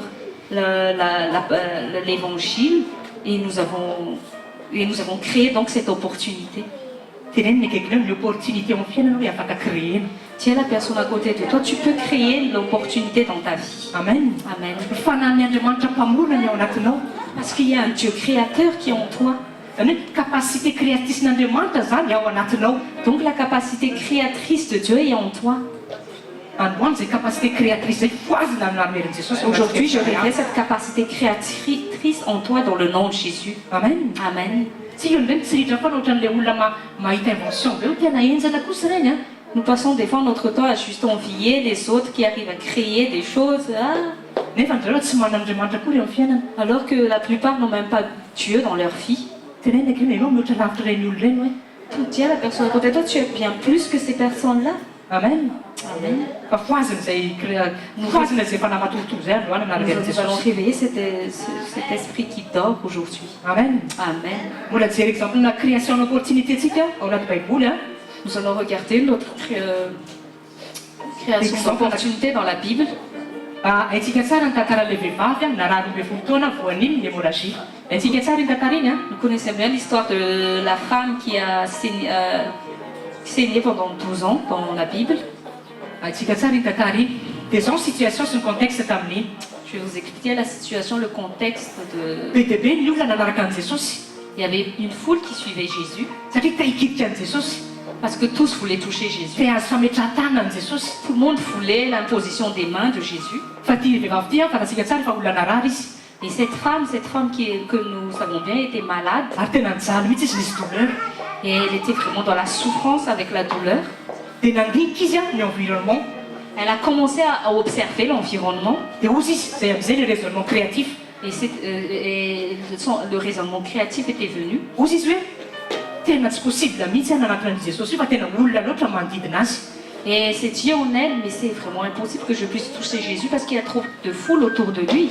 ny olona ry fanosika mihitsy mba teo akaikiny. Tous se bousculent pour être auprès de lui. dia ozy izy le vehivavy sady zaho ozy izy tsy mananaina tena hoe hiazakazaka eo amin'izao satria za marary. En plus, j'ai même plus d'énergie pour pouvoir courir auprès de Jésus. fa nafinaritra amin'ity vehivavy ity. Mais ce qui a été extraordinaire avec cette femme, nicréé opportunité na guérison izy teo amin'ny fiainany. elle a créé une opportunité de guérison sur ozy sa izy vie. hoe tena tsy possible mihitsy navitadiko fasafasy direct an'i Jesosy hoe ametrahan-tanana. Peut-être qu'il est impossible de voir Jésus face à face pour obtenir l'imposition des mains. fa zao ozy le vehivavy amin'izay. Mais elle s'est dit en elle, rehefa tsy misy ny opportunité afaky miona an'i jesosy face à face a si l'opportunité ne se présente pas pour que je voie Jésus face à face, za mihitsy créer an'izay opportunité zay je veux créer de moi-même cette opportunité hitady moyen pour chercher le moyen pour être en contact de Jésus. afin que je puisse être en contact avec Jésus. Dia zao amin'izay le izy ny olona rehetra miandro fametrahan-tanana daholo devant Jésus. Tout le monde, la foule attendait l'imposition des mains venant de Jésus. Ohatra ilay amin'ny rido miracle ireny miandro manao lakeo zany ny olona dia miandro fametrahan-tanana eto ireny ohatr'ireny ny olona rehetra. Comme le rallye de miracle où les gens font la queue pour attendre l'imposition des mains. Fa ny an'ilay vehivavy a tsy tao anatiny mihitsy zay zavatra zay. Mais dans le cœur de cette femme, c'était pas ça. Ozy rehefa créer opportunité atady moyen mba ahafahako manana contact amin'ny Jesosy na dia tsy eo amin'ny face à face direct ary. Je veux créer un moyen pour être en contact avec Jésus, même si je ne peux pas être face à face à lui. Dia inona no tonga tao anatiny ozy amin'izay na dia bout de tissu kely ny Jesosy fotsiny ary ozy ny kitihako a dia fantatro fa azoko ny fanasitranana na dia tsisy total ary ny hitako face à face. Amen, elle s'est dit en elle que ne serait-ce que je pourrais juste toucher le bout de sa robe, je sais que je serai guérie. Izy zany tsy nanana esprit négatif hoe bon Jésus tsy accessible mihitsy, il y a trop de monde autour de lui. Elle s'est pas dit en elle, c'est vraiment, Jésus est inaccessible, donc c'est fini pour moi. Zay mihitsy c'est fini zany donc tsy ho azoko mihitsy zany fanasitranana satria Jesosy tena tsy afaka atonona mihitsy. Elle s'est pas dit, c'est pas possible que j'obtienne ma guérison parce qu'il m'est impossible d'être en contact avec Jésus. Taloha zay ny esprit aza mionona mihitsy amin'ny zavatra anankiray. C'est un esprit où nous ne devons pas seulement nous décourager sur la négativité de la réalité. Fa créer l'opportunité izy hoe bout de tissu fotsiny a nikitihako dia fantako fa ho azoko amin'izay fanasitranana. Mais elle a créé une opportunité, elle s'est dit, je vais juste toucher le bout de tissu de sa robe et je vais être guérie. Ny créer opportunité de guérison feky ity vehivavy ity. Et Amen. cette femme a créé une opportunité de guérison. Satria tsy ho sitrana mihitsy izy a raha tsy ny activé zay opportunité zay. Parce qu'elle n'aurait jamais obtenu sa guérison si elle n'avait pas activé cette opportunité. Dia zao no teneniko aminao ny opportunité tompoko a misy foana eo amin'ny fiainana. Et moi, je vous dis, je vous confirme encore, il y a toujours une opportunité dans la vie. Fa tsika mila misokatra amin'ny visiontsika, mila misokatra amin'ny masompanantsika hoe aiza no ale, aiza no tokony hidirana. Et il nous faut ouvrir nos yeux spirituels et avoir cette vision pour que nous puissions voir par quelle porte nous pouvons aller entrer. Asika tsara zay zavatra zay a. Nous avons bien compris. Dia misy ity ndray zava-olombelona fa zavatra hitako tanaty gazety a. Je vais raconter une chose que j'ai vue dans le journal. Olona nahy saisir opportunité a dia afaka Une personne qui a su saisir son opportunité. dia zavatra tonga tena vita zavatra goavana be izy nefa tena zavatra tsisy dikany dia izy. C'est une personne qui a pu faire de grandes choses à partir de petites choses. Dia zao amin'izay le voatsy amin'izay le tantara. Je vais vous raconter l'histoire. Nisy collègue anankiroa zany nifampiresaka. Il y avait deux collègues qui ont discuté. Dia le collègue anankiray a zatra miazakazaka rehefa avy miasa. Tia miazakazaka zany rehefa vita ny asany amin'ny hariva. Il y a un des deux qui aime courir après le travail. Zavatra eto Paris io a. Zavatra tanaty 20 minutes ilay izy. C'est une histoire que j'ai vue dans 20 minutes sur Paris. Dia miresaka eo zany le collègue hoe zaho ozy izy a tsy mahita toerana mihitsy a ametrahako ny aferako rehefa avy miasa nefa za te hiazakazaka dia mba za zany tena tsisy toerana mba ametrahako ny aferako e. Et le collègue, un des deux avait dit que je ne sais pas du tout mettre mes affaires après le travail alors que moi je veux courir. Dia nahenao an'izay le collègue nareo inona ozy no nataony. Et quand son autre collègue avait entendu ça, tonga tao anatiny le opportunité an'le fiainan'le collègueny. il a pris ça comme une ouverture d'opportunité. Dia zao no nataony namorona box izy a iaraky ny gare en Paris. Et cet homme a créé des box dans tous les gares de Paris. Zavatra tsy mila vola be akory zany tsy mila hoe investissement be. Même pas besoin de grand investissement. Dia maninona ny olona rehetra zay te hametraka entana ao anatin'andro hoe lazakazaka na manao zavatra hafa dia mametraka entana ao le olona. Zay fotsiny le idée. Et toutes les personnes qui veulent courir après leur travail mettent leurs affaires dans ce casier. Tsy ohatrany hoe voateny korira ihany fa ohatrany hoe misy olona zany dia tiana apetraka mihitsy ny entana fa no zavatra azy izy a tsy te ho encombrant izy dia misy toerana zany tiana ametrahana ny sakany na zavatra. Ou juste pour mettre des affaires pour ne pas être encombrant le temps de faire dia inona quelque ozy nareo chose. le izy mandeha be zany zavatra zany. Et le truc a marché. Dia zao izy a manana 5 points de boxe dia isaky ny arrondissement Paris. Et aujourd'hui, il a 5 points de boxe sur les arrondissements de amin'ny Paris. lalany fotsiny ny resaka izay nataony tamin'ny kolaikiny. Et cette idée lui est née juste de sa discussion avec son collègue. Dia izy niteny mihitsy tsisy vola be akory izy nanaovana an'ilay izy. Et il a vraiment avoué qu'il n'a même pas utilisé beaucoup d'argent pour investir. Fa niseziseko izy l'opportunité tamin'ilay teny nokony vavanao dia nitady dia namorona an'izay ide izay. Mais il a dit qu'il avait saisi son opportunité du besoin de son collègue. Il l'a saisi pour faire quelque chose. Dia jereo ilay izy lasa signe abonnement zao ilay izy hoe Et maintenant, il y a des abonnements. hoe misy 10 € par jour mandoa 10 € par jour ianao dia mametraka eto anatin'ilay box. Et il y a des gens qui paient 10 € par jour pour mettre leurs affaires dans Dia le hozy box. feny be les box. Et les box sont remplies. Dia misy ary manao abonnement annuel ana 50 €. Et il y en a qui ont des abonnements annuels Juste pour fotsiny 5 ans. ametrahana ny entanao zany pour que quelques instants. Et il y a qui posent leurs affaires juste pour quelques instants. Dia ohatra ny zavatra tsisy dikany zany ilay izy nefa nahitany olona zavatra tena nampahomby azy be. On dirait que c'est quelque chose d'anodin, mais ça lui a donné la prospérité. Tsika tenena amintsika hoe ny olona tsy manan'Andriamanitra ary mahita zavatra ohatr'izany. Et j'aimerais vous éveiller votre attention que des gens qui n'ont pas Dieu ont cette sagesse en eux. Tsika manan'Andriamanitra toko tena Et nous qui mihoatra avons lavitra zavatra Dieu, tsy nous mihoatra devons lavitra bien zany. plus que cela. Avery koa ny fanan'Andriamanitra famorona ny ao anatsika. C'est l'Esprit du Dieu créateur qui est en nous. Ozy ny tenin'Andriamanitra hoe c'est la sagesse et l'intelligence de Dieu qui a fondé la terre. La parole de Dieu dit que c'est la sagesse et l'intelligence de Dieu qui a fondé la terre. Zanak'Andriamanitra ianao Tu es enfant de Dieu, héritiany ianao tu es son héritier, mena anao zany zay sagesse sy intelligence zay.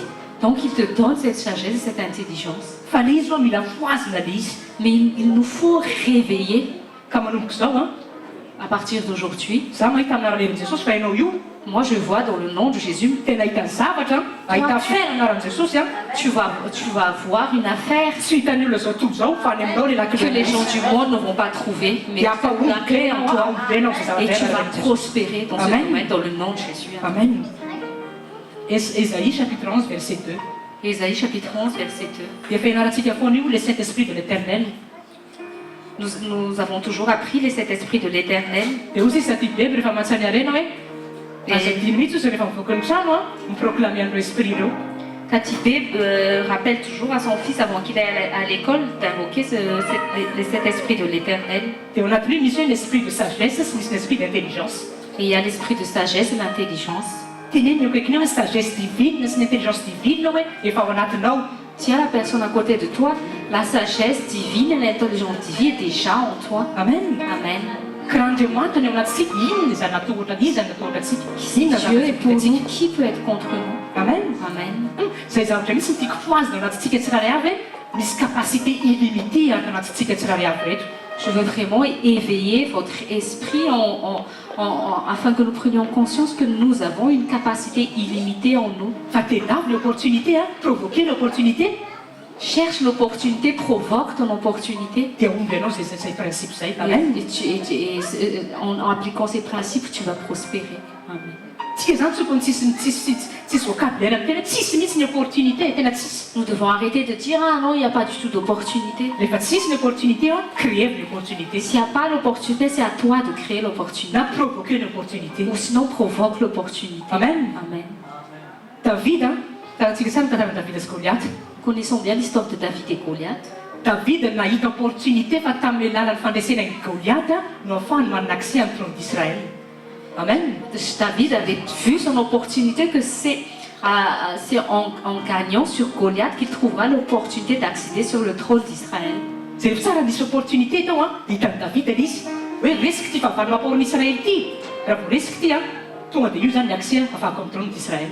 Et David a saisi cette chance. Il s'est dit que quand je vais vaincre Goliath, celui qui est en train de faire peur au peuple d'Israël, je vais trouver un accès pour venir au trône. Zay ny saisir l'opportunité zay misy eo aminao. Il nous faut saisir l'opportunité. Asika tsara zay fandraindraitsika very rehefa tsy mahay misy izy opportunité dia lasa very le fahasoavana. Et quand nous ne savons pas saisir nos opportunités, nous perdons nos dons et nos talents. Dia jereko koa ny tantaran'i Joseph. Regardez aussi l'histoire de Joseph. Joseph nahita opportunité fa ao anatin'ny interprétation les rêves, les chansons du roi no ahafahany maninona tafavoaka ao anaty prison satria ozy izy hoe quand tu seras libre ozy a souviens-toi de moi.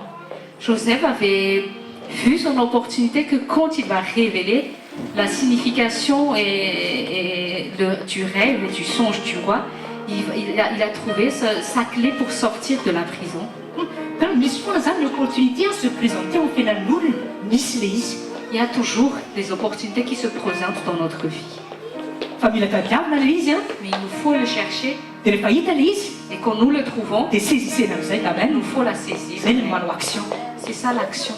Dia tsika miteny foana hoe tsika mila action amin'izay zao amen. Et nous, c'est là, c'est ce que nous enseignons toujours ici, qu'il nous faut agir, il est temps d'agir. Tenenina akaikinao hoe saison atsika amin'izao hoe Si la personne à côté, c'est notre saison. ozy ny ten'Andriamanitra hoe la création attend avec ardent désir la révélation des fils de Dieu.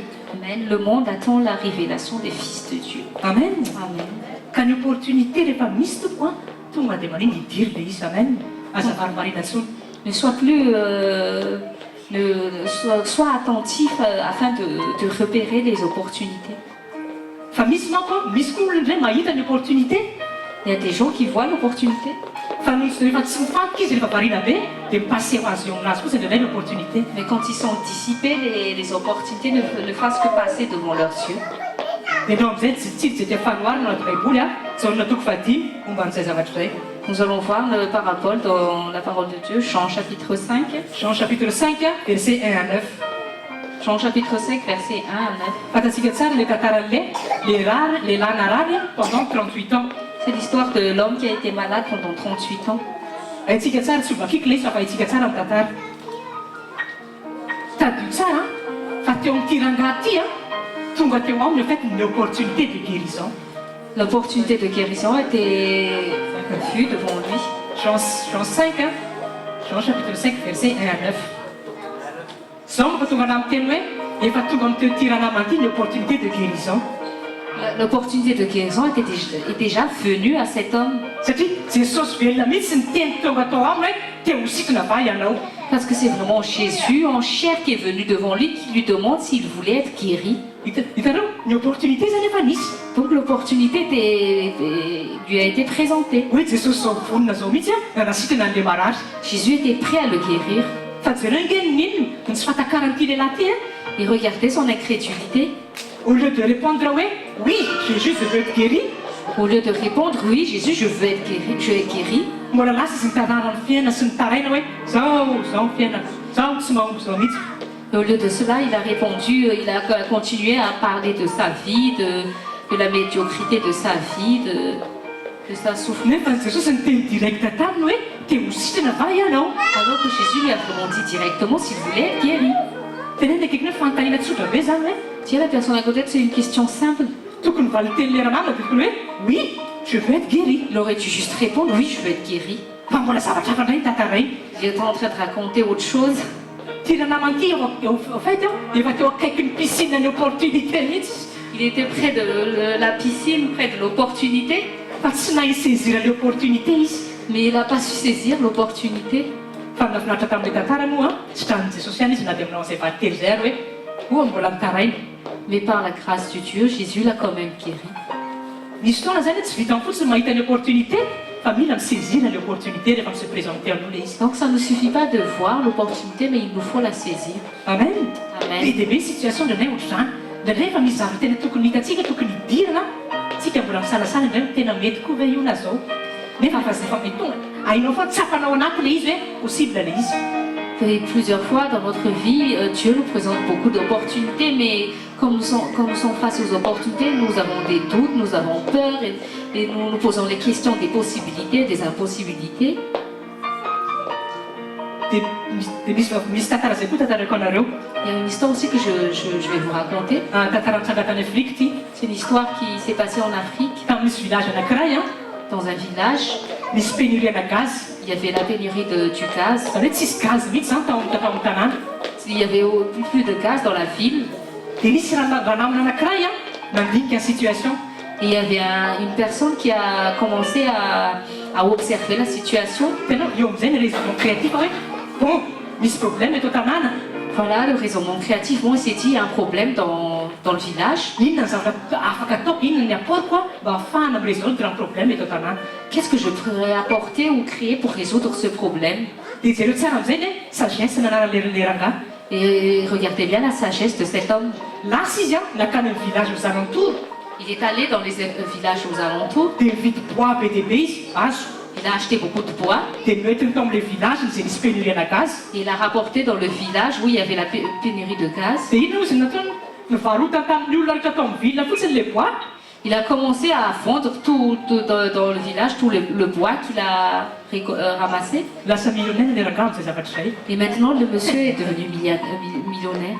Taloha zavatra situation zany nanao analyse na situation tsotra fotsiny izy. Il a fait juste l'analyse d'une situation. Dia nikatrika izay no mitady hoe inona no tokony ataoko mba ahafahana midébloquer an'ity situation. Il a cherché à savoir ce qu'il pourrait faire pour débloquer ce problème. Dia nino nichauffe daholo ny olona ato an-tanàna, izy nahazo olona be satria tany aminy daholo ny olona vita an'ilay bois. Le problème a été réglé, tous les villageois ont été réchauffés et lui il a été prospère avec l'argent.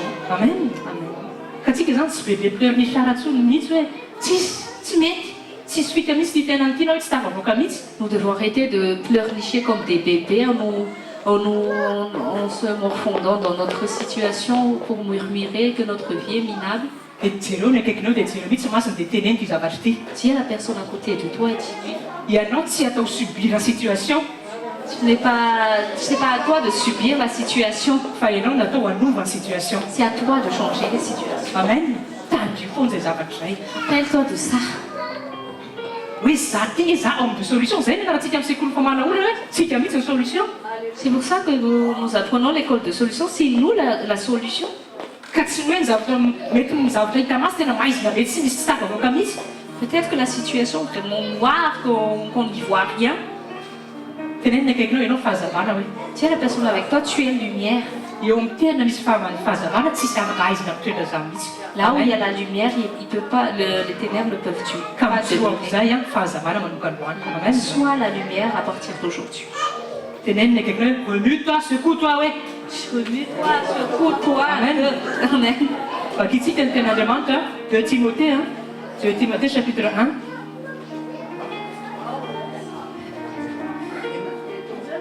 2 Timothée chapitre 1 versets 6 à 7.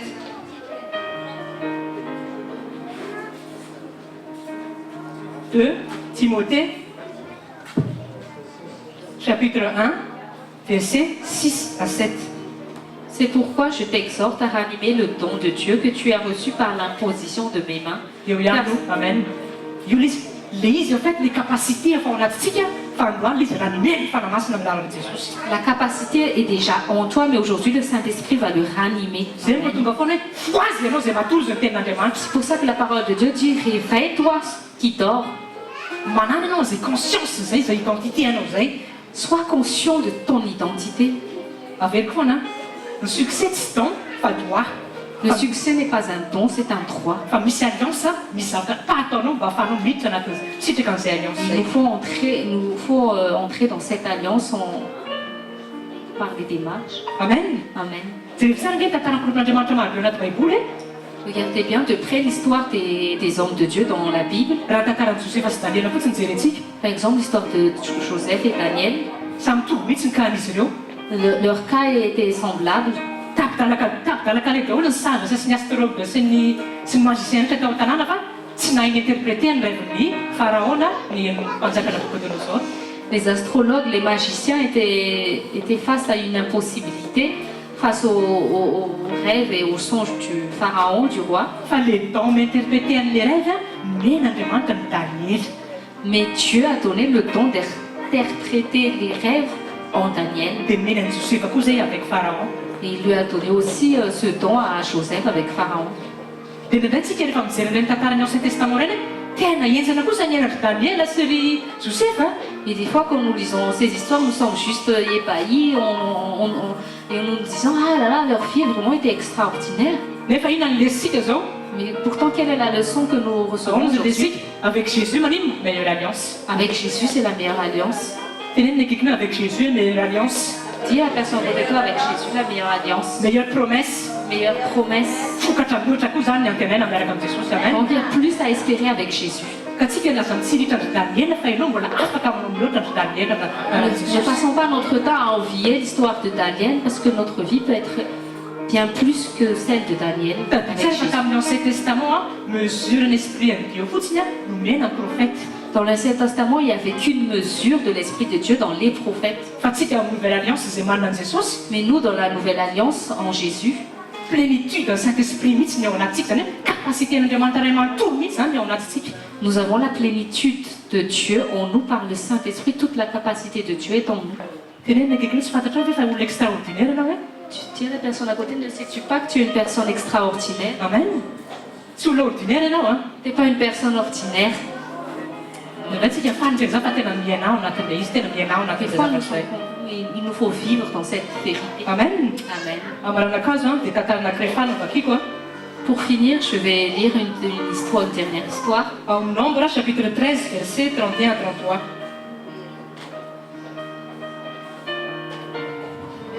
Nombre chapitre 13 verset 31 à 33. Tonga dia vakina anaran'i Jesosy. Nombre chapitre 13 verset 31 à 33. Au nom de Jésus. Mais les hommes qui y étaient allés avec lui dirent, nous ne pouvons pas monter contre ce peuple car il est plus fort que nous. Et ils décrièrent devant les enfants d'Israël le pays qu'ils avaient exploré. Ils dirent, le pays que nous avons parcouru pour l'explorer est un pays qui dévore ses habitants. Tout ce que nous y avons vu sont des hommes d'une haute taille.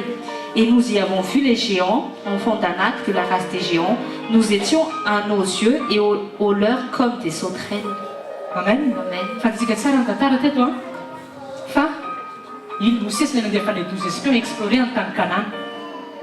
Andriamanitra efa niteny hoe omeko anareo ny tany Kanana. Zay ny teny zay. Amen. Dia jereo a. Amen. Olona samy nahita zavatra tao Kanana ihany a, fa tsy mitovy ny rapport zay nataon'i Joshua sy Caleb sy les 10 espions hafa. Haintsika tsara ny tantara. Il y avait des espions que Josué a envoyés à Canaan pour voir avec Josué et Caleb. Mais ces espions n'avaient pas la même vision que celle de Josué et Caleb. Dia Le rapport était différent. ozy izy les espions folo hafa nanao rapport négatif be. Les 10 espions ont fait un rapport vraiment très négatif. Hoe tsy possible mihitsy miditra ao Kanana fa feno géant tena maty eo tsika raha maka ny Kanana. Ils ont commencé à dire, ah, c'est vraiment impossible d'entrer à Canaan parce qu'il y a trop de géants là-bas. Dia jereo tsara nge le herin'le vavy hoe zareo ihany ny teny hoe zay ozy ohatran'ny sauterelle rehefa mijery anay le géant. Nefa le géant tsy nitery koa ohatran'ny sauterelle nareo. Et regardez bien la négativité de leurs paroles. Ils se sont considérés comme des sauterelles. Zany hoe zareo zany tonga dia se sentir petit, faible teo anatrian'le difficulté zay hita tao Kanana. Ils se sont tout de suite sentis faibles et impuissants face à la difficulté qui était devant eux. Dia nefa ny Joshua sy Caleb aby tena ho nanana raisonnement hafa mihitsy. Et pourtant, le raisonnement de Josué et Caleb était vraiment Ozy différent. Joshua sy Caleb hanina ho anay ny géant ozy izy. Ils se sont dit, les géants sont notre nourriture. Hohanina ny géant fa tsy maintsy mandray izy satria Andriamanitra efa nomenay Kanana. Nous allons manger tout cru les géants parce que Dieu est avec nous, parce qu'il nous a promis de donner Canaan. Amen. Amen. Andriamanitra efa niteny hoe nomeko ny zanak'Israely ny tany Kanana. Dieu avait déjà dit qu'il allait donner Canaan au peuple d'Israël. Zay fotsiny dia ampy an'ny Joshua sy Caleb hoe qu'importe les difficultés pour aller à Canaan, mais l'Andriamanitra anay fotsiny Canaan dia ampy anay zay. Josué et Caleb, ça leur a suffi, cette affirmation de Dieu, que Dieu leur a déjà promis de donner en héritage Canaan. Zay nge mahatonga hoe ny olona tsirairay avy ny olona tsirairay avy samy manana n'inona misy géant foana amin'ny Canaan tanjo zay zavatra zay. Et nous aussi, dans notre vie, chacun de nous, nous avons nos géants qui entravent à notre Canaan. Fa ozy ny mpanompon'Andriamanitra zay mahasamihafa sy anao ny attitude sy ny réactionao miatrika amin'le géant. Mais notre différence, c'est dans notre attitude face à nos géants et nos difficultés. Zareo fa tena se sentir incapable mihitsy les 10 espions face à les zavatra les géants hitany tao Kanana. Les 10 espions se sont vraiment sentis incapables et impuissants face aux géants. Dia zay mahagravy ny incrédulité tadio tsara fa reo zay nanohitra n'Andriamanitra reo manino novon'Andriamanitra tanteraka daholo le olona reo maty daholo. Et regardez un peu la grave conséquence de l'incrédulité. Ils ont tous été tués. Tsy hoe Andriamanitra tsy te hanome azy reo amin'ny Kanana fa noho ny tsy finoany noho ny tsy fahakisan'Andriamanitra hatramin'ny farany dia rindry anitra reo. C'est pas parce que Dieu ne voulait pas leur donner en héritage Canaan, mais c'est à cause de leur incrédulité qu'ils ont péri. Ka zao zany tsisy zavatra impossible zany rehefa miaraka amin'Andriamanitra ianao. Rien n'est impossible avec Dieu. Ianao zany aza miteny intsony hoe c'est impossible. Ne dis plus que oh là là, c'est impossible. Na hoe je suis pas capable. Ou que je suis pas capable. Indray faly ilay tsika amin'ireny. Je suis capable. Iny faly fotsiny tsika amin'ireny ireny. Parfois nous sommes contents de chanter ah je suis capable. Il est capable. Il est capable. Dieu il est capable. Fatsika koa on est capable. Amen. Mais nous aussi nous sommes capables. Satria le Dieu mine de l'impossibilité no miasa ao anatsika. C'est parce que c'est le Dieu de l'impossible qui agit à travers nous. Iny koa zany afaka vadinao iny iriva je suis capable. Donc tu peux aussi chanter je suis capable. Satria capacité ao zay mpanompon'Andriamanitra teo capacité an'Andriamanitra mihitsy nature divin nefa ao anatsika. Parce que c'est la nature divine et la capacité divine qui est en nous. Tenena akaikinao hoe misy capacité surnaturelle ao anatinao hoe. Si la personne à côté de toi a une capacité surnaturelle en toi. Dia hono izy Jesosy zay mino aho anao asa lavitra mihoatra n'izay nataoko ary. Et qu'est-ce que Jésus a dit? Ceux qui croient en moi feront de plus grandes choses que j'ai déjà fait. Amen. Mba conscient antsika rehefa maheno an'izany teny zany. Est-ce que nous sommes conscients que nous entendons cette parole? Hoe mbola vita zavatra mihoatra goavana. Que nous pouvons encore faire des choses plus grandes que Jésus a fait sur terre. Amen. Amen. Tenena akaikinao tu sers le Dieu de l'impossible oui. Dis à la personne à côté de toi, mais tu sers le Dieu de l'impossible. Ka za mitetiteny foana zany ntsony hoe tsy possible misy ny situation ty. Je ne veux plus t'entendre dire n'importe quoi, dire que c'est vraiment impossible cette situation. Satria zay zavatra teneninao ihany mitranga amin'ny fiainanao. Parce que c'est ce que tu dis qui arrive dans ta vie. Asika tsara zay zavatra zay J'espère que nous avons bien compris cette vérité. dia zay tiako tenena hoe ny tena zavatra grave indrindra dia ny ignorance anao ny ignorance. La plus grave, c'est notre ignorance. Zay mahatonga tenyandriamanitra miteny hoe ringana ny olona rehefa tsisy ny fahalalana. Mon peuple périt par manque de connaissance. Androany matoa fa tena nahazo fahalalana tsara ianao androany. Aujourd'hui, j'espère que tu as vraiment reçu une Misokatra connaissance. tsara mahazo fanantsika tsirairay avy. Nos yeux spirituels sont ouverts aujourd'hui. Dia teneniko foana aza faly fotsiny miaino Ne soyons pas seulement des auditeurs, qui fa sont tehirizina ao anaty le teny mais que la parole soit gardée. saintsain'andriamanalina ozy ny teny ozy ny any amin'ny Jesosy saintsain'andriamanalina ny teny. Mais dites la parole jour et nuit. Zay nge ny ilana leo mandraisa anao reny. C'est pour ça que Rehefa je tonga vous any dis de an-trano prendre dia note. saintsainao le izy averinao le izy. Parce que quand tu arrives chez toi, tu médites la parole. Dia miaraka amin'ny fanampiny fanamasina ny demeure ao anatinao mitoetra ao anatinao le izy. Et avec l'aide du Saint-Esprit, la parole demeure en toi. Dia avy eo amin'izay maniny ianao manao le pas de foi amin'izay mihetsika arak'izay teneniny Et teny. après, tu fais ton pas de foi, tu agis. Dia voninahitra ho an'Andriamanitra tenitsika ho an'ny tenin'Andriamanitra. Gloire au Seigneur pour que nous Iza nazo androany Qui a reçu aujourd'hui, relevez vos mains. Amen. Amen.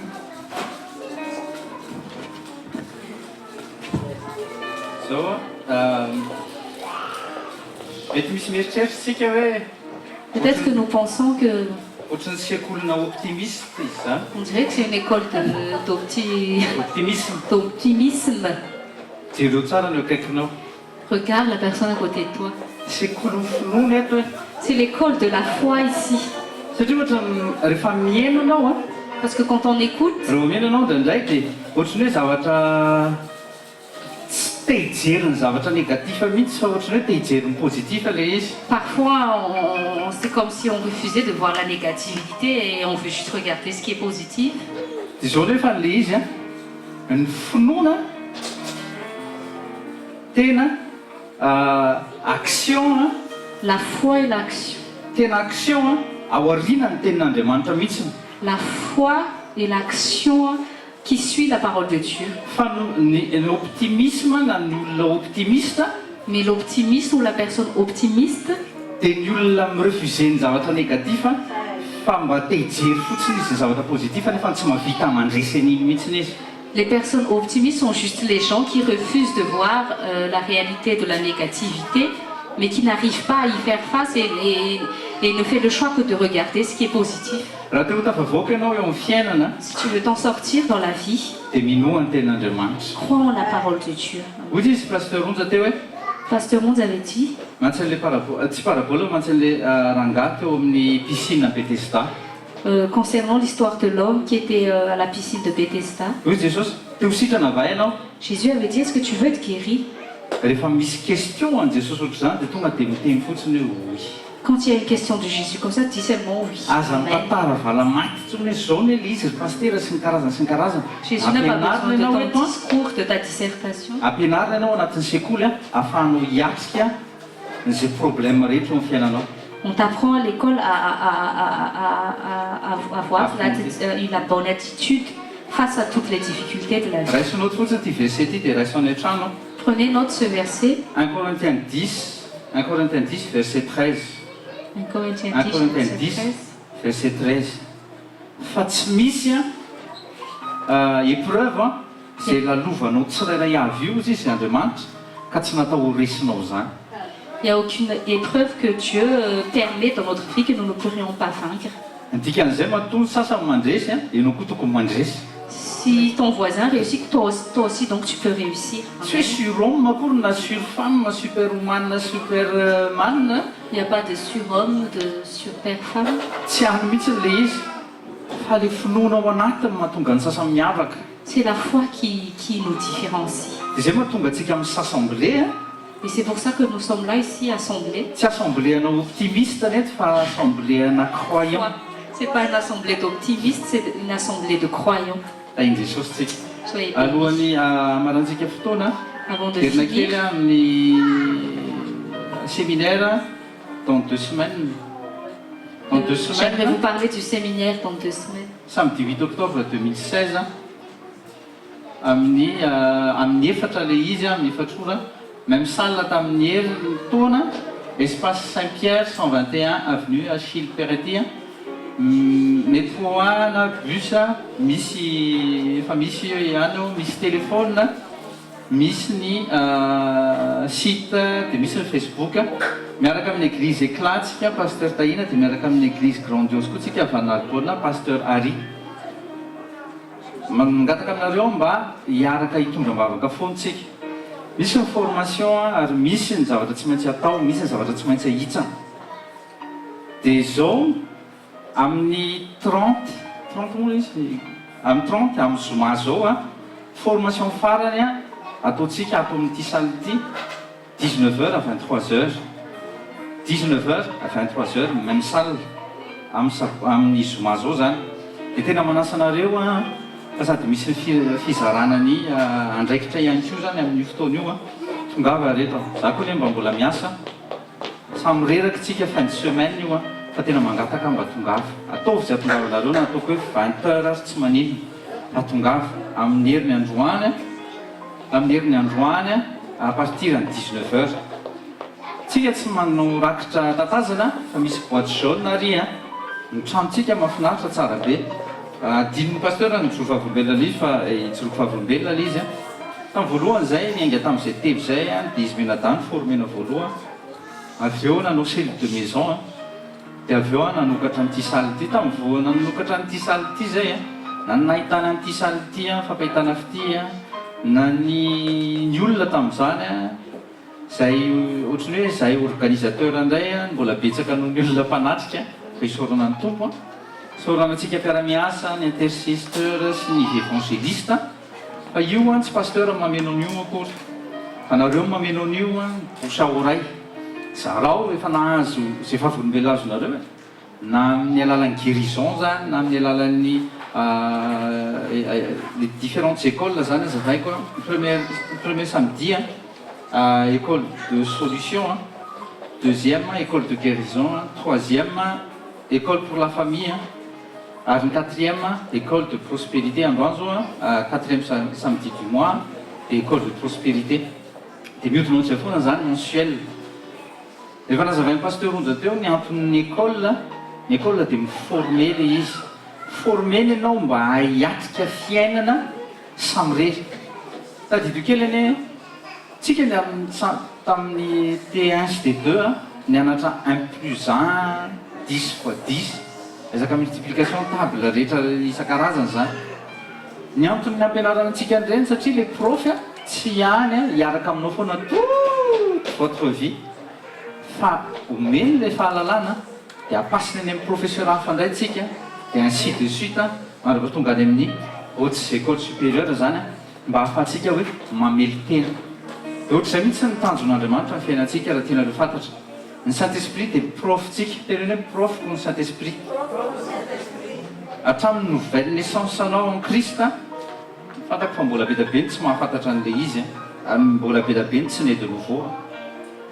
fa mbola ho asisika fampianarana avetsika izay fampianarana izay hatramin'ny nouvelle naissance zany hoe ohatrany hoe zazateraka ka hatramin'ny maturité spirituelle tsy maintsy misy mitaiza ianao tsy maintsy misy mitrotro anao tsy maintsy misy fotoana ianao kapokapohana kely dia mandrezatra kely misy fotoana ianao mety misy kolika kely dia karakaraina kely satria teraka ianao dia alebiazina ianao ny école tahakan'izao dia fanampiana izay nomen'Andriamanitra antsika zany azadino io fotoana io amambavaka voalohany indrindra dia mba mangataka mba tena tonga daholo tsika mangataka re mba tsy 16 heures tsika vao tonga ary sanatria aminareo tsy mba hitako hoe 17 heures vao tonga aty amin'ny école nareo mety mba compreniavaka hoe tara fa une fois chaque année tsika manao an'io dia mba tongafo zay amin'ny valo fefany zay dia amin'ny sivy zay dia efa ao tanàna mbola misy ny andraikitra sy hozaraiko amin'ny tsirairay avy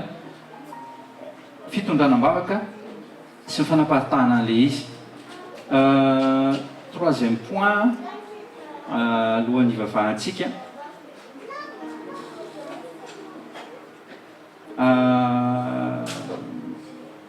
ay tapaka kely marina teo amin'ilay rakitra teo tsika zao nomen'Andriamanitra nyity trano ity tena tsika samytsika no mahatonga tsika mahazona an'ity oui tena tsy volan'ny pasteur le izy tsy volanay telo menadala izy fa tsika samytsika no mahatonga an'le trano tsara ohatr'izao zany ireo matériel ireo marina fa any trano ireo mipetraka fa tsy mivoaka ireo toute la semaine ato an'ireo ny miasa valyvombelona zany jesosy satria any jesosy ireo satria any assemblée ireo zavatra ireo ato an'ireo vao miasa na rehefa misy hoe mission ale atsika dia mangataka aminareo foana arak'izay ao anatin'ny fonareo misy boîte jaune ery amin'ny farany ery anareo zay efa mahafantatra momba ny resaka dime dia ataovy le izy arak'izay fampianarana efa nomenareo ankeo mbola verina daholo zany fampianarana zany mba hatonga atsika tsy mirate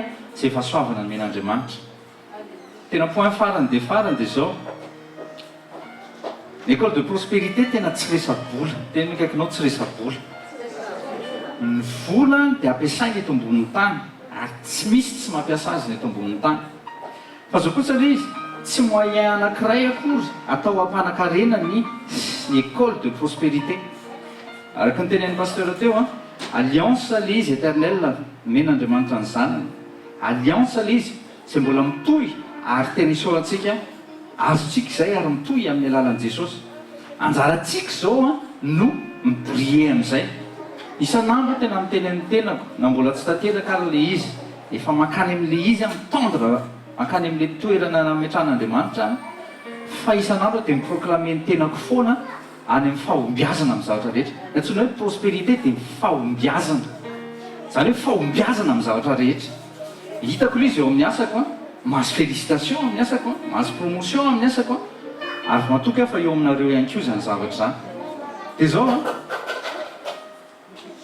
ny SMS nalefako taminareo tamin'ny maraina raha zay nahazo raha mohatra ka ho anareo vaovao dia mangataka satria misy ministère ny SMS koa alefanay alefa par semaine le izy selon araky ohatra hoe SMS na MMS na Viber dia mba soyez réactif koa anatin'le izy zany soyez réactif mba poussé koa nareo mba ho réactif ao anatin'le izy fa tsy 5 na 7 personnes fotsiny nefa tsika be da be ato mba réactif ihany koa anatin'le izy touché anareo ve le SMS touché anareo ve le izy satria tahaka ohatrany hoe sakafo zay omenantsika le izy amin'ny début de semaine na pendant toute la semaine zany dia mba soyez reconnaissant amin'izay zavatra zay dia zao le SMS tamin'ny maraina zao hoe andaotsika no ohatry ny jabeza nresaka zay maly tamin'ny VF dia samy latsaka mety eo daholo moa hoe nareo hoe tsy leo any vie passable izy an'leo vie passable za teo amin'ny fiainako tena tsoroko anareo tena hoe za tena j'en ai assez d'une vie passable ary tsy tiako ny fiainam-panahiko ho passable koa any an-danitra hoe soa ihany ahoana moa fomba fiteny ambivitra misy fomba fiteny zay hoe andraso fa mety tavavelona izy nandeha ny any am-pianarana passable isaky ny pasy klasy passable foana tsy manazy mention mihitsiny peut mieux faire foana so ihana fa nafantatra an' jesosy ary efa nafantatra an' jesosy a aiko tsara mihitsiny hoe mipapako a jesosy io tena tiako am'izay tena fier amiko izy andao mba anandratra an'izay zavatra zay tsy ambition le izy a fa andao mba ame an'izay mba ho faly Andriamanitra andao mba ho faly Andriamanitra rehefa tonga any an-danitra tsika tena ça c'est mon fils ça c'est ma fille faly fa tsy hoe ambivitra mbola tonga any dia mbola hoy izy indray jesosy hoe zara re anao tonga ty an-danitra mbola misony ao anatin'ny sofina ndray passable indray andao dia ny ety ambony tany dia rectifienne zay d'accord tsika ndao ritsangana ivavaka ndraiky ola izy manko ozina mila tapahana mihitsy na aloha ny zanako dia raiko ny tompo a ary zareo tsy passable mihitsy fa mahazo félicitation foana dia toiza zany mitondratsika mbavaka andreo zazy ireo foana tapao zareo tena leo any j'en ai assez d'une fille passable ambivitra foana mensuel ambivitra foana ny annuel ambivitra foana ny journée oka zay le note passable zay mivavaka tsika efa mitena hoe tapao aminaran-jesosy ray synery sy fahefana dia mitenena raha masina aminara-maheran'i jesosy kristy tompo andreto zay fantatray ny tantarany jabezy ary fantatray ny nanehoana ny voninahitra ao teo amin'ny fiainana tompo ray masina amin'ny alalan'ny osotrao amin'ny alalan'ny teninao raisinay nery sy fahefana eo amin'ny fiainanay zay vie passable teo amin'ny fiainanay androany ny faran'izany amin'ny anara-maheran'i jesosy tapatapahako zany zioka zany lien zany zay nitazona nay tao anatin'ny vie de passable fa hiditra ny vie de prospérité amin'ny lafindretra zay hiditra any amin'ny intelligence surnaturelle intelligence divine zay hiditra any amin'ny sagesse divine zay illimité zay amin'ny anara-maheran'i jesosy ny fanokafana ny création ny famoronana dia ho ato aminay amin'izay aminaran'i jesosy tononoko a ny cerveau anay tsy miasa 10% zany fotsiny fa 100% ny neurone anay miodina amin'ny anara-maheran'i jesosy avy nazareta misaotra anao zay fanahy masina ny amin'reto lehilahy sy vehivavy samino anao reto samatoky anao reto fa raha vitanao nitasy nanapaka ny zioka teo amin'ny jabeza vitanao zany eo amin'ny fiainanay fa androany dia anao sini ianao Andriamanitra velona fa velona eo amin'ny fiainanay ianao ka hiditra any amin'izany vie prospère zany zay hiditra anatin'izany vie très honorable zany amin'ny anara-maheran'i jesosy amen misaotra sy mankasitraka zay jesosy fa miosotro ny fanahinao masina dia mikase zioka ary manapaka an'izay lian rehetra misaotra anao ny amin'ny fanatrehanao androany misaotra velona anao zay Andriamanitra velona amin'ny anara-maheran'i jesosy amen fa fahasoavan'Andriamanitra matozao fa ny fahasoavan'Andriamanitra matozao anareo amen jereo no akaikinao dia arabao izy miarabanao hoe ry olona mahomby amin'ny zavatra rehetra tsofo-rano izy mahomby azy ianao mandritry ny semaine anao amin'ny anara-maheran'i jesosy fa in jesosy zay